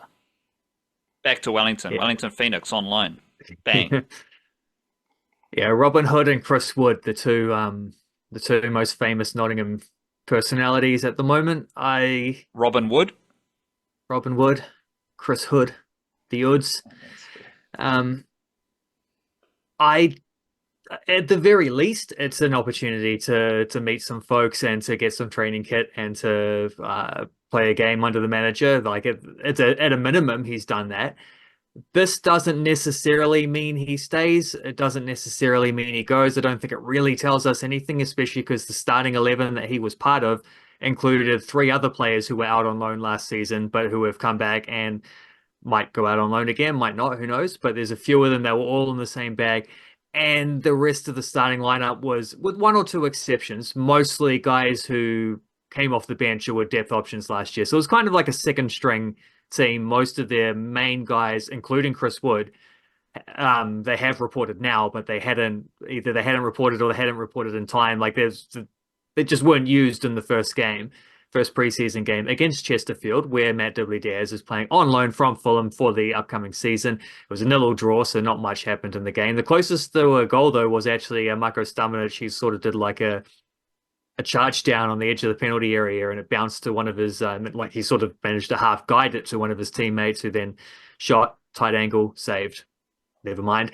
But yeah, he played the first 45 minutes of that game, and then they chucked on a bunch of academy players, plus a couple of other more established players who maybe just to keep the shape there a little bit alongside the kids for the second half. So two distinct 11s. Yeah, he might well still go on loan. It's probably still the most likely option, but he wouldn't be staying without doing this kind of thing, if that makes sense. Like this is a step towards that, even though we don't know if that's actually what the step is. Like we don't know if he'll go any further on this, but yeah, at the very least, it shows that they've they got him in house. They got him doing training with the first team and all the lads and all of that. So it's a nice, good progress for him either way. It's kind of like his NBA Summer League experience. We just don't know if he's Tyrell Harrison or Sam Meninga or / anyone Aotearoa yet. But we'll see. We'll see over as with each sort of friendly game, as you move closer to the season, the lineups tend to get refined a bit more towards. So if he keeps playing, that's when we start to get a few clues. But also, Tyler Binden's already been put out on loan. Yeah, didn't do any of the preseason with Nottingham Forest. He went straight out to Sheffield United, which I think was in part because they maybe don't have an opening for another centre back in the way that they might like an extra depth midfielder in their main squad. So it's like there's just the fit of the team was perhaps part of that, but also they just got a really good offer from one of the best teams in the championship, who happened to have his former coach who wanted him on loan. So it was sort of we don't know that's probably better for his development, even then staying at Nottingham Forest and just playing, very occasionally, making a squad or two per month kind of thing. Well, this way he gets to go to, at the very least, be the third choice centre back for a team pushing for Premier League promotion, possibly a starter for them. But you said they got a very good offer from, where's Binden on loan? Sheffield United. Sheffield. How does that work? Like, we make you an offer to get one of your players loaned to us? I suspect because of the link of the coach that it would have been Sheffield United who inquired about him, saying like, well, you've signed Binden, you loaned him for the second half of last year. We assume you're gonna loan him out again this year. Hands up over here, we're here waiting. We'll take him. We'll give him a happy home and somewhere comfortable to help to continue his development. As opposed to for example, Marko Stamenic last season, Nottingham Forest sent him to Olympiacos because Olympiacos is a sister club, same ownership. So it was just sort of an easy, we'll send you there so that you're within the umbrella. But I don't know that Olympiacos necessarily wanted or needed him. Therefore, it actually worked out kind of worse for him because he stuck around, he played, he had some good games, but he didn't play nearly as much as he probably would have liked, or as he might have if he'd gone to a club that was sort of outright, we want this guy in our team, like has happened with Binden at Sheffield United. Right, so I've thought there was some sort of business move with the loan, like we're going to offer you money for this loan situation or something like that, but that doesn't happen. Yeah, no, it's more they might be paying some of his salary, but I don't think a team like Premier League teams don't care about that stuff because they got enough money. They can handle it. But yeah, more an offer in terms of here's a good spot for his development. Let us have him temporarily. You've also been big on the Michael Boxall throw-in stuff. Now we're pretty nichey, pretty avant-garde. We just do whatever the fuck we want to do. This is super nichey. Like Michael Boxall throw-ins, long throw-ins to be specific. This is something that really excites you. So help me out here. Got to hit the niches, you know. This is one of those where it wouldn't be notable if he was just taking some throw-ins. As a centre back, sometimes you run outside, hurl the ball across. What's notable about it is that his throw-ins are amazing, and they keep scoring goals off of them. So they didn't get one this week.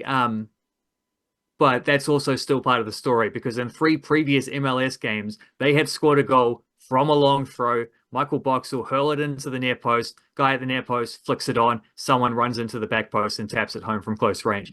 It looks ridiculously simple when they do it, but on 6 different occasions this season, they've scored a goal through that exact method, including against Inter Miami when they beat Lionel Messi's team. That was one of their goals, came directly from that. It was a Michael Boxall long throw. He's done it from the left-hand side. He's done it from the right-hand side.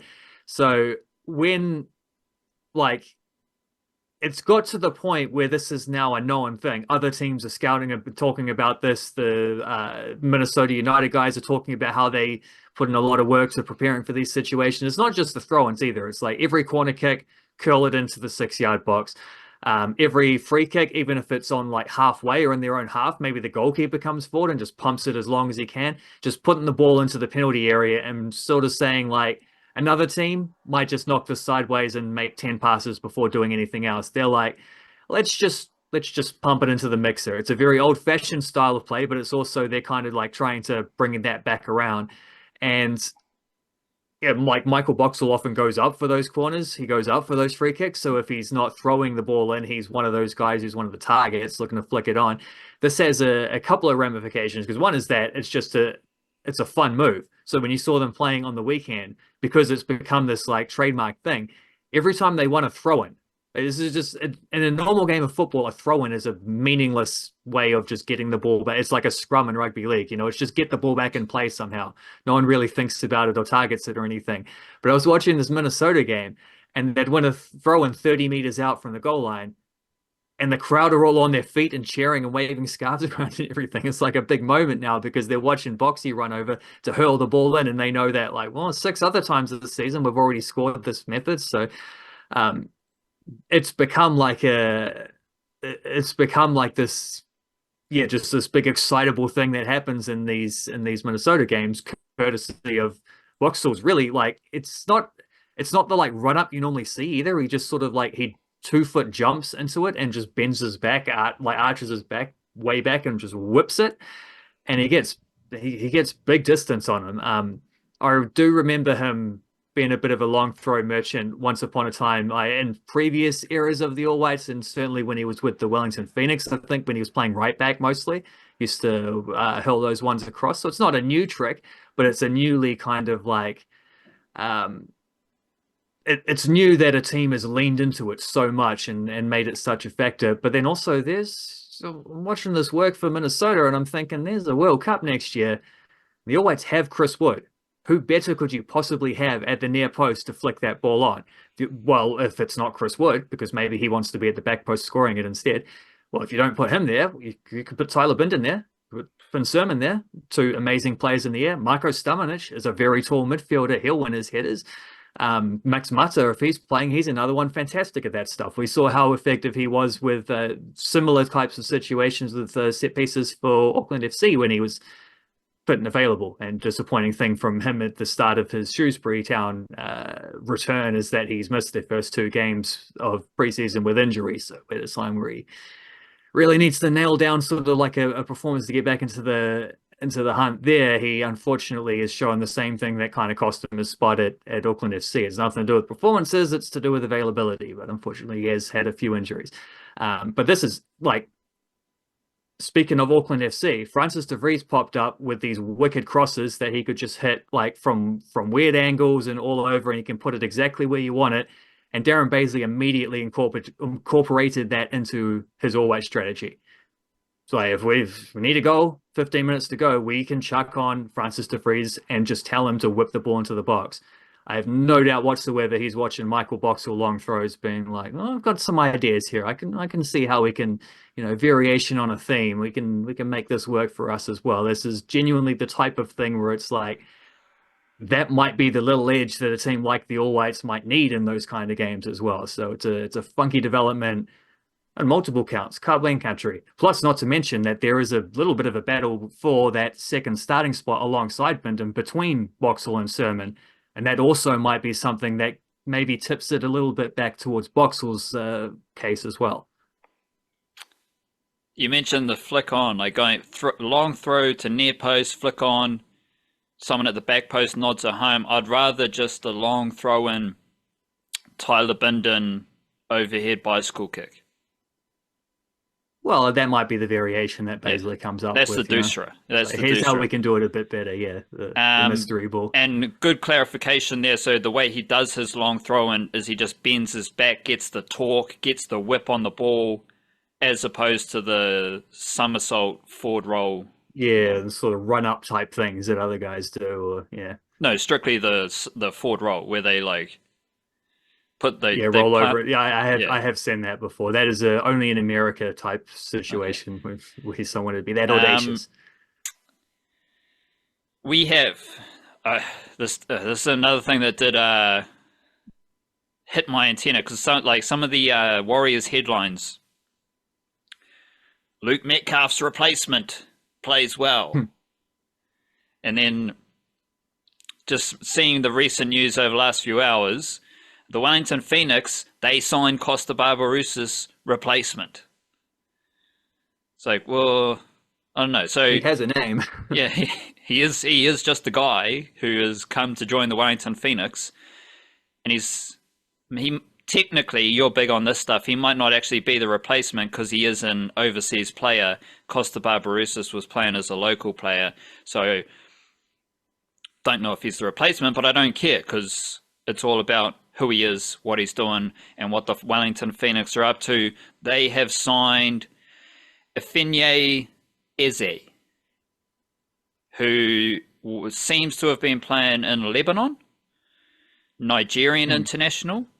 I don't know if he's actually an international. I don't know if he's played. He's not an international. He is from Nigeria, but he though. is Nigerian. Yeah. He is yet to play for Nigeria in the game of football. He's coming to the Wellington Phoenix. What do you think about this signing? I'm sure you've been doing all your scouting, your tape watching of Ifeanyi Eze, who is 26 years old.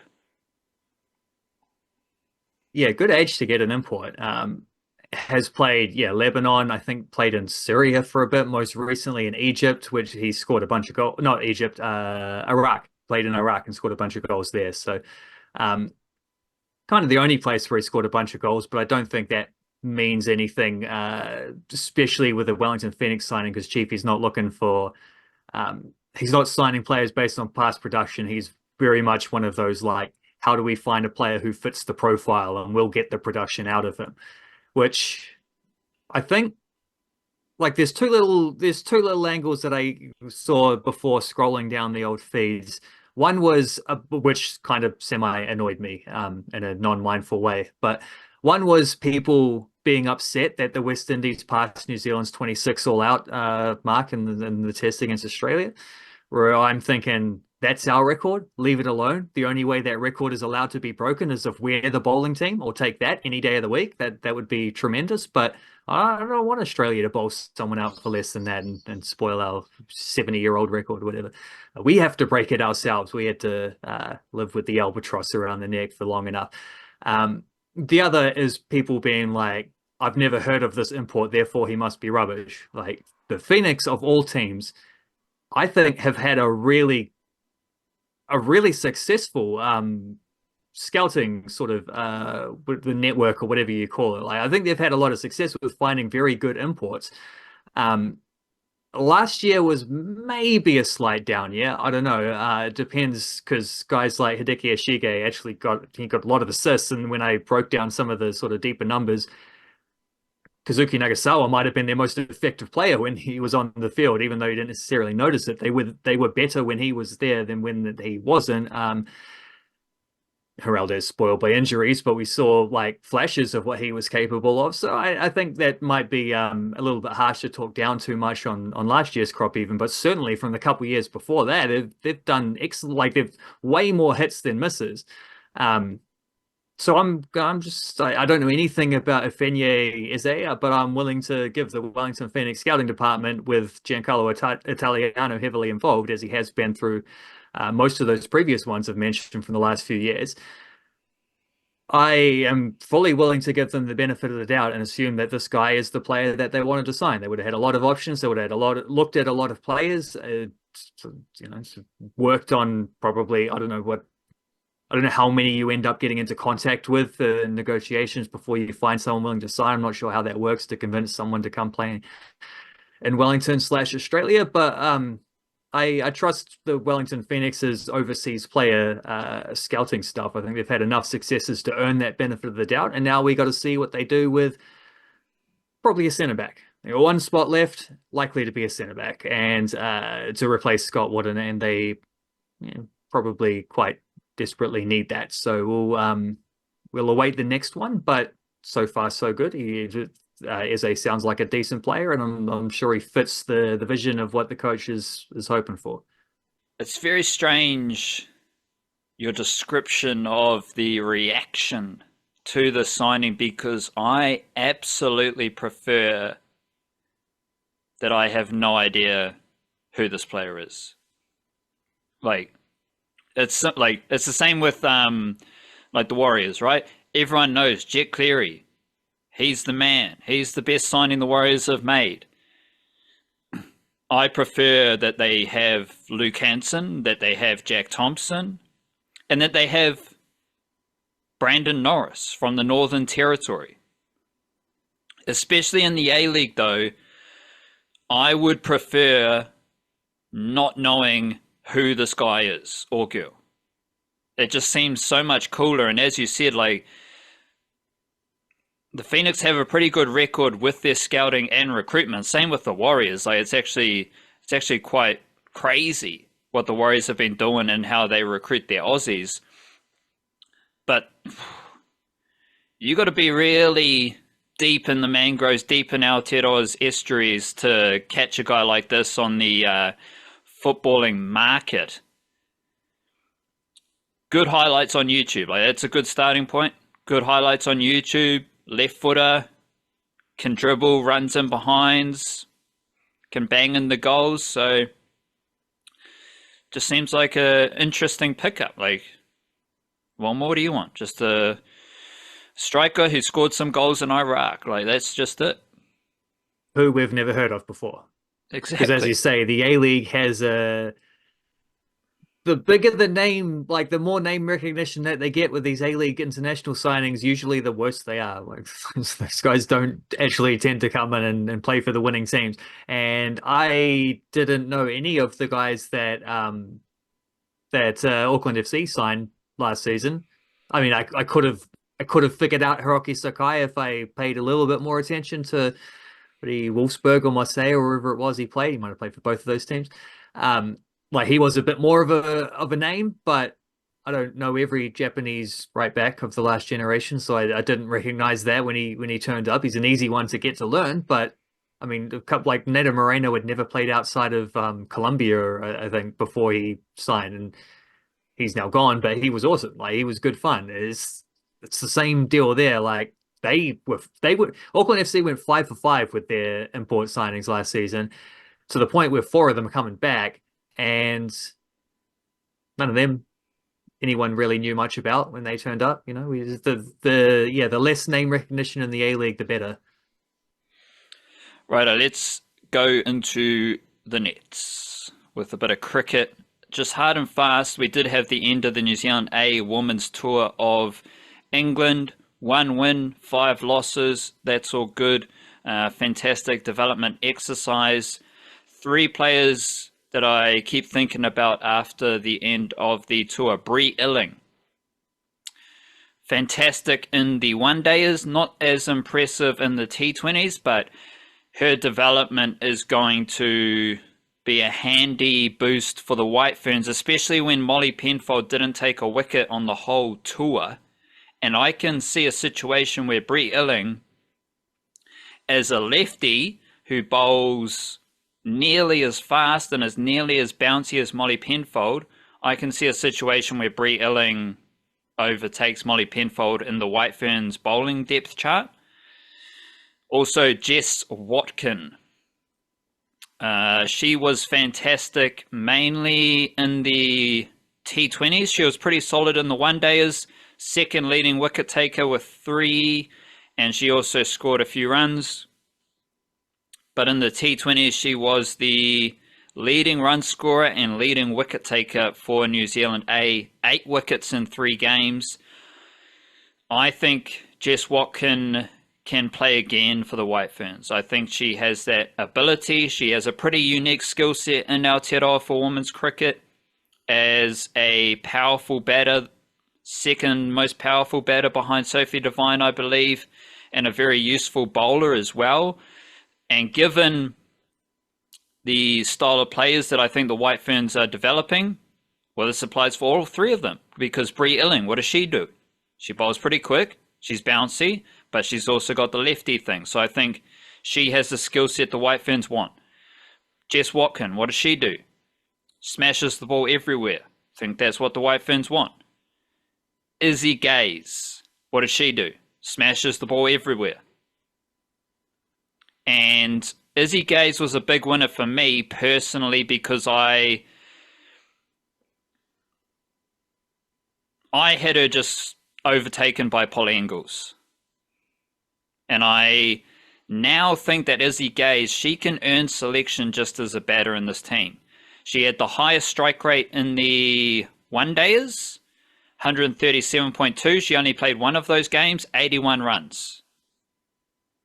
A strike rate of 137 in her only one-dayer game. And she had 74 runs at a strike rate of 161 in the T20s. Highest strike rate for batters who scored, more than 5 runs in both formats for New Zealand A. And I think Izzy Gaze, she can just add herself to the batting depth for New Zealand. So I think those 3 players were the biggest winners for New Zealand A. But there was also Georgia Plummer, Bella James, and I'll throw Emma Black into this mix as well. Very solid, and I think they will just hold their positions. Georgia Plummer as a first 11 batter. Bella James, I think she should be a first 11 batter. And Emma Black continues to push towards her debut for the White Ferns. Let's talk about the second best T20 competition in the world, the MLC. Jokes. So let's talk about Blackcaps and their trilateral series against Zimbabwe and South Africa. What are you thinking about coming into the series? Into this trilateral series? What am I thinking about? I don't know. Lots of Devon Conway runs, I assume. We going south. They didn't specify how because Conway's been added to the thing and replacing Finn Allen, so that'll be certainly for the full tour. But then they also added Mitch Hay, Tim Robinson, and Jimmy Neesham. Was that right? The other 3? Shea and Neesham. That's his middle name. Didn't know that. Must be like Irish or something. That sounds Irish. I don't know. Because they've come in and cover because Bracewell, Phillips, and Ravindra were all playing in the MLC final, which I think I only had a look at the scorecard, didn't watch any of it, but Ravindra got some runs, Phillips got some runs, Bracewell didn't do anything, but Bracewell's team was the winning team. The other 2 were on the losing team. Although Trent Bolt got a couple of wickets playing alongside Bracewell, but he's not really a black cap anymore. So I'm not sure what those other 3, are they just there for the first game? Suppose if you're going to bring them over, you might as well have them hang around and just have a wider squad, I guess, whether they play or not. But they didn't really specify that. But we did get some extra stuff in there. sure some extra lads. they have to travel to Africa. They probably there's some like rest day, like Mm. mandatory rest days and stuff like that they need to account for. But they could also just play other guys. So you do not need to select Tim Robinson, Jimmy Neesham, and Mitch Hay for the squad, but they did. So I think they're just like, let's just have more players here. Yeah, I think why not? that's all good. Glenn Phillips, who has 5 not outs in his last 6 innings, and the only other and the non-not out, well, sorry, the innings he did get out, he scored 58. So that's good for Glenn Phillips because Glenn Phillips last summer wasn't too good in T20 cricket. But as you, going back to your original point, yeah, they did. Devon Conway, sensible selection as sensible in terms of Finn Allen's unavailable. So we need a top order batter who can be a backup wicketkeeper. Like for like, fair enough. Which doesn't really matter with Mitch Hay though. But, and then you do have Mitch Hay, Tim Robinson, Jimmy Neesham. All 3 of those deserve to be in that category for the T20 group as well. Especially Neesham, because he has been one of the best players for Durham. Just confirm. James Douglas Sheehan Neesham. Shout out. He has 210 runs at a strike rate of 146 in the T20 Blast, and also 20 wickets at an average of 17. That is a bit better than Zach Folks, who took 8 wickets at 32 for Durham. And Zach Folks struggled with the bat as well, 15 runs at a strike rate of 79. He's doing his best Devon Conway impersonation there. So Robinson, I think he's got scores of 990 in the T20 Blast recently.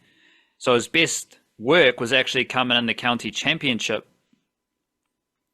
which I think a lot of people view Tim Robinson as a T20 hitter up the top of the order. I think Tim Robinson is more Bevan Jacobs than Finn Allen in terms of he's just a really good all-round batter. And so I believe Mitch Hay, Jimmy Neesham, and Tim Robinson all deserve their spot in the squad, and we'll see if they play. Yeah, I mean, I've come to view Tim Robinson as more of a bowling all-rounder myself, but we'll see how that goes. Yeah, I mean they did have a big enough squad to absorb those guys. Also had a big enough squad to where like you don't necessarily even need to rush Bracewell Phillips and who did I say? Ravindra. You don't like it's going to take them a couple of days to get there and acclimatize them, whatever. You don't necessarily need to rush them back in when those guys, with the exception of Bracewell, but the other 2 are coming for the Test series anyway. But yeah, we'll see. South Africa beat Zimbabwe, I think, in the first game. It was last night in the first game of this series. So there's some points on the board. There's some runs on the board. And who do we play first? Do we play Zimbabwe on Wednesday night? I have, just for my own well-being, I am going to only watch and pay attention to cricket New Zealand is involved in from here on out. So I have no idea what happened in that first game. And the Blackcaps, they are playing South Africa Wednesday evening, tomorrow night.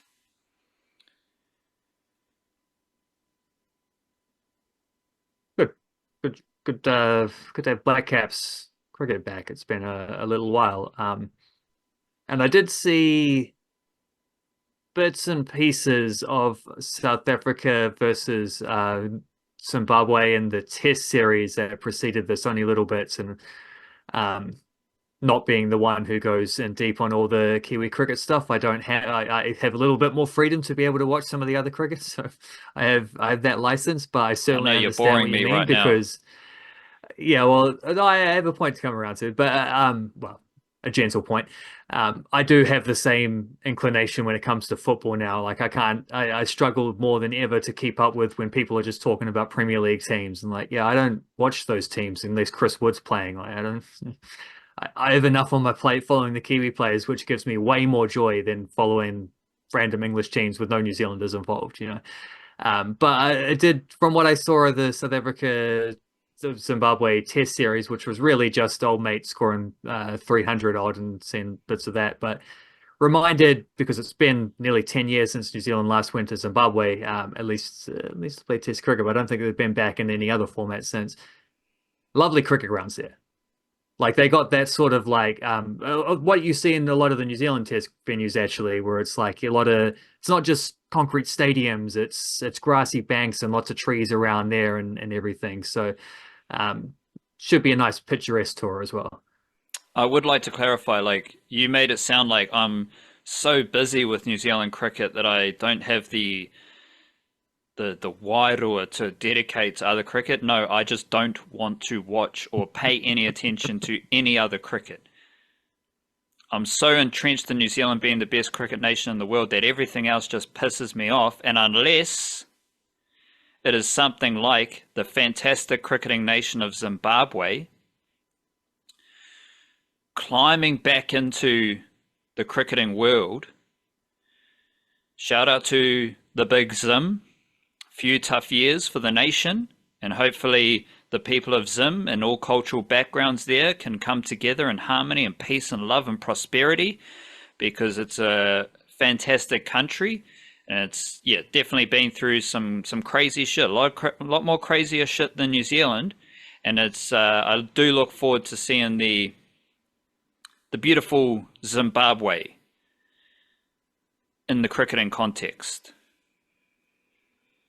And I also look forward to watching a bit of New Zealand cricket being played, because that's what we are here to do. There's a bunch of interesting players. Someone who we've been talking about a lot in recent weeks has been the big War. He had a rough start to the T20 Blast. And we might be able to get all 10 games on his profile here. No, he's got a first claster. Got a county championship game in between. He had a rough start to the T20 Blast, and it has worked out pretty well for him. 15 wickets at an average of 24, 9.2 RPO. That average was over 50 early on. Here's his last his last 9 basically T20 Blast games for wickets: 1 0 1 1 3 0 3 5 1. And Big War, he's only played 5 T20s with 28 average, 7.1 RPO. So he has not been a consistent member of the T20 team. And he has found a way to be effective in T20 bowling across the IPL and T20 Blast over the last few months. T20 international record, that's his last 5 games. T20 record, 25 average, 8.4 RPO. So basically, he's a good T20 bowler who hasn't played a lot of T20 international cricket for Aotearoa, and he is now coming into this series, into this trilateral series, with IPL experience, T20 Blast experience. So it's going to be very interesting to see how Big Warza goes. If this is the thing, there's a lot of competition for spots, I should say. Because we've also got Jacob Duffy, our best T20 bowler of the past year and a bit. Well, technically you might say Lockie Ferguson is. Jacob Duffy is second best bowler. Zach Folks, Matt Henry, Adam Milne, Warza, they're going to be competing for roles. Obviously, Ferguson's not playing in this trilateral series, so he'll want to come back at some point. Ben Sears is still in the mix, so there's a lot of competition for those seam bowling positions, and it gets a whole lot more crazy if War is playing and if he's doing his job. Yeah, Kyle Jamieson, Nathan Smith as well. You know, it's actually a very long list. It's um, And when the list is that long, any opportunity you get to sort of cement yourself a little bit further, which is achieved by taking wickets, winning games, contributing to good Blackcaps results, like any opportunity you get is a big opportunity because there is a T20 World Cup coming up in 7 or 8 months, something like that. Maybe even slightly less than that. It's not that far away, and that is probably the one area where there is actually quite a bit of shuffling that needs to be done. There's probably a hierarchy that they're starting with, and if nothing changes, that just stays where it is. But yeah, O'Rourke is one of those guys certainly who I would imagine, be right on that edge. He's not necessarily making a T20 World Cup squad if it's being picked today. I think he probably wouldn't unless they're going for something a little bit technical, a little bit more like we need someone with that profile. But even if they do, Ben Sears has arguably done a lot more in the T20 frame than he has. So he's someone who has a bit to prove, but then that applies to all of those seam bowlers, really. It's probably the most competitive spot right now. Ben Sears is injured though, so Big War, he's not injured, so he's ahead of Ben Sears right now. It would be a bit of a Southland Sharks versus Hiram Harris situation in my heart, if we're dealing with like Zach Folks versus Warza for T20 World Cup selection. That would be pretty painful for me. We got a lot of seam bowling depth. And that's an area of intrigue as far as competition for selection. It's no different at all to the batters. So, like, this is just Blackcaps cricket in 2025. We have a lot of cricketing depth that is really good and makes things a whole lot more interesting. Starting with Tim Seifert, who has been really good in T20 internationals. Since the start of 2024, he's averaging 35, strike rate of 162. Major League Cricket, he averaged 23, strike rate of 105. And my hunch is that if you go through Tim Seifert's career, especially T20 cricket, there'll be 6 months where he's just smashing it, which was probably last summer, and then 6 months where he's like his strike rate just falls through the bottom of a paper bag. And it's like, he bats the same way. And it's not like he changes how he bats and he just averages less or he just doesn't score as many runs. He always scores a few runs, but there's a massive volatility with his strike rates. And now he is the main wicketkeeper for the T20 team. And the best Blackcaps T20 team has Tim Seifert opening the batting as the wicketkeeper, smashing boundaries.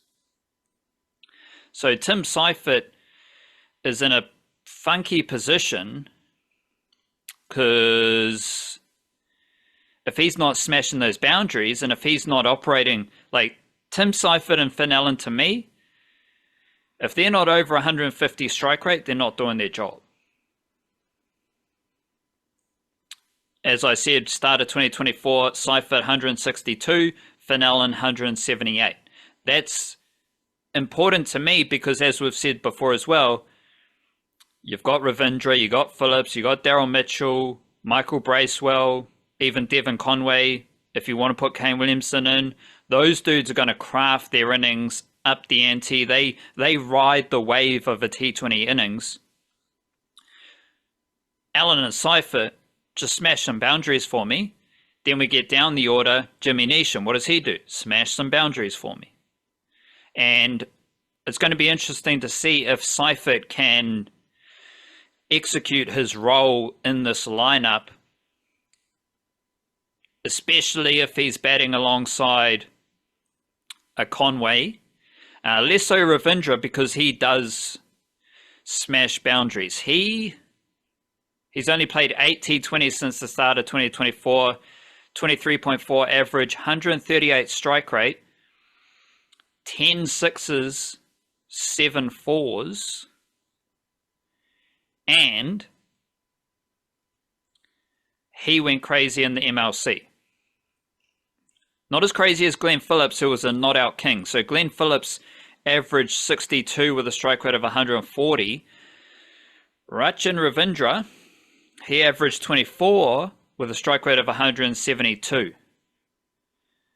Okay, MLC, we can probably, just for discussion's sake, we can probably shave off 5 points of that strike rate, maybe even 10. That's still over 150. And as we've talked about, this is a moment for Rachin Ravindra to really settle himself into this Blackcaps T20 team. And he has the ability, like all these dudes, this is why the Blackcaps are awesome. Ravindra, Phillips, Mitchell, I'd say those three, they can hold down an innings, rebuild an innings, battle their way through a difficult patch, but they can also finish with a strike rate over 150.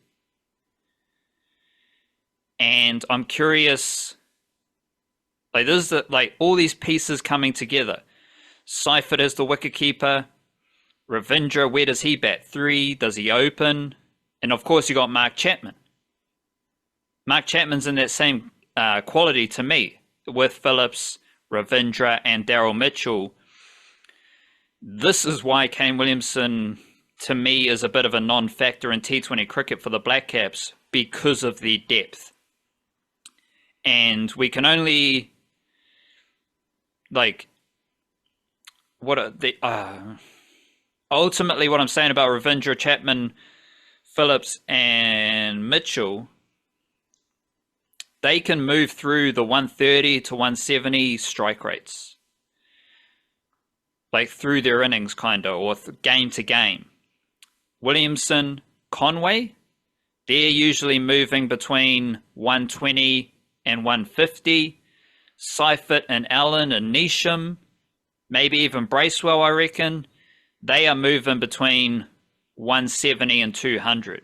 That seems like a clear way of mapping out my strike rate chat.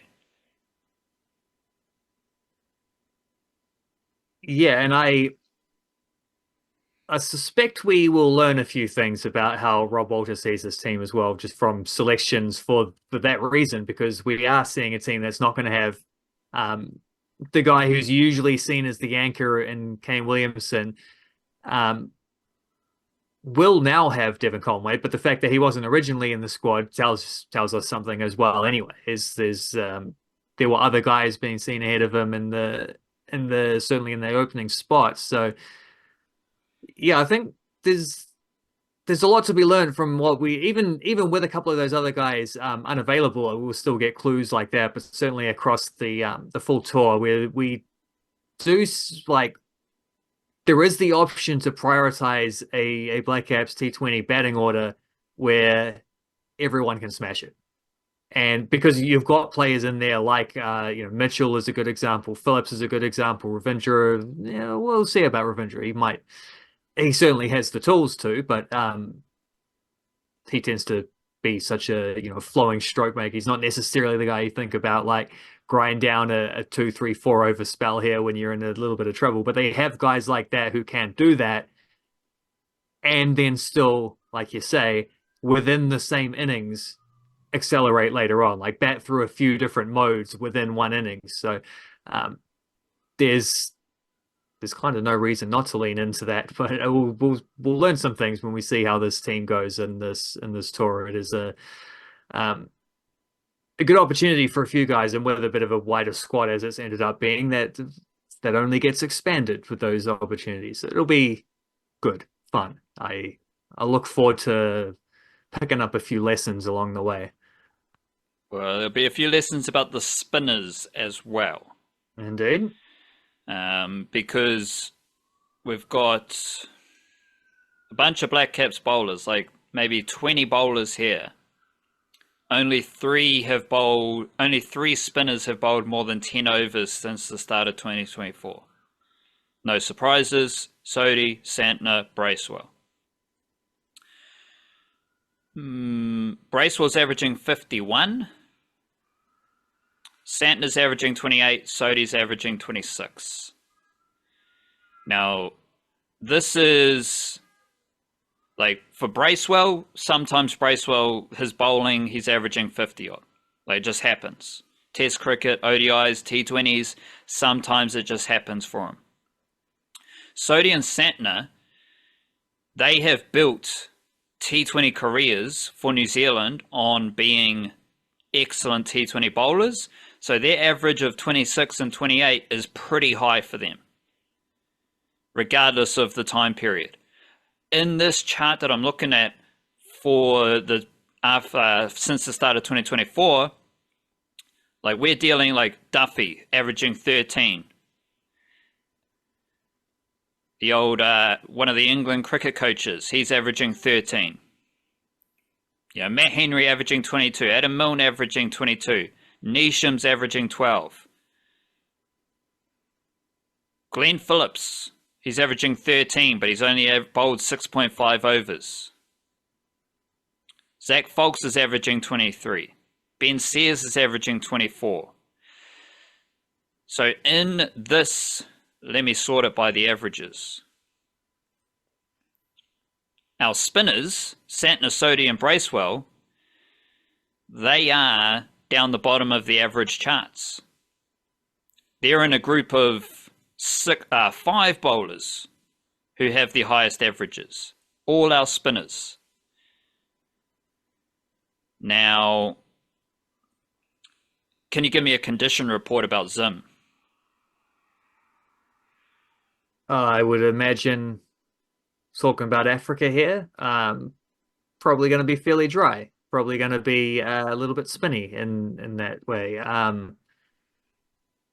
Probably more than anything going to be flat and able to score plenty of runs, although I think there was sort of... oh, no, that's not fair because Zimbabwe batted first. I was going to say there were 140-odd scores in the first game of this thing, but first of all, T20s fluctuate heats from one game to another, and also Zimbabwe batted first and South Africa chased it down with like 5 wickets to spare, so that's probably not the best example. But I'd imagine that the spinners would enjoy these conditions more than they do the usual ones at home. Well, the 5 highest averages for Blackcaps T20 bowlers since the start of 2024, 3 of them are spinners. One of them's Daryl Mitchell, who's a non-bowling factor at any level above mediocre T20 franchise cricket. The other is Will O'Rourke, who, as I said, has only played 5 games. So our spinners have been arguably the least effective bowlers for Blackcaps in T20 cricket over the last year and a half. Bracewell smashes the ball, so he might get a bit of game time, but we know Sodhi and Santner are excellent Blackcaps T20 spinners. So how does that look coming into this trilateral series? Santner's been busy playing T20 cricket, Sodhi's been busy not playing T20 cricket. They're coming from 2 different angles into Africa, and there's a little less competition for the spin bowling department. Like you do have, sorry, I've forgotten about Phillips and Ravindra, but they haven't bowled a lot of overs, but they still have highly efficient mahi. Ravindra, 4 overs, averaging 11, 5.7 RPO. Phillips, as I said, averaging 13. You might have more competition because Ravindra and Phillips are in the first 11 and they offer spin bowling overs. But as far as just pure spinners go, the only main dude I'm thinking about as far as the depth and competition is Aotearoa. So now we have a situation where, well, Santner, he's the white ball captain, and we have to see if Sodhi is going to push for T20 World Cup selection. Because there's a few maneuvers you can do if Sodhi's falling out of T20 bowling form.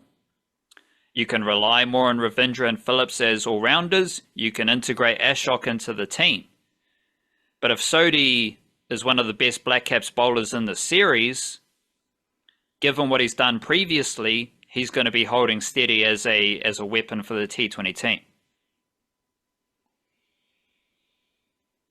Yeah, and the other aspect of that is if you do have guys like, if Bracewell, Phillips, and Ravinder are all in the team, which they very well might be, it's do you have room for both Santner and Sodhi in the same 11? Which, I mean, that might be where the competition comes from. I don't think it's competition if that's the case, because Mitchell Santner will just play. He's the white ball captain, isn't he, at this point? So, but that is something for, it's probably a big tour for Ish Sodhi for that reason. Is he's kind of trying to keep his Blackcaps career alive, and it's been a very good career, but could be a little bit longer if he comes in, takes a bunch of wickets here, and then positions himself as an important player leading into a T20 World Cup. Phillips and Ravindra haven't done enough bowling to suggest they'll be Yeah, used in that all-rounder category.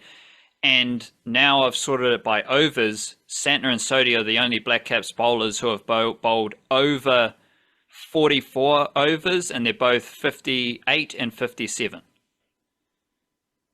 So that's where their high averages come from. They just haven't been quite as efficient in that high workload, but they are still getting the workload that suggests they're two of the best T20 bowlers available to the Blackcaps right now. And that will be where we finish our podcast. Keep battling.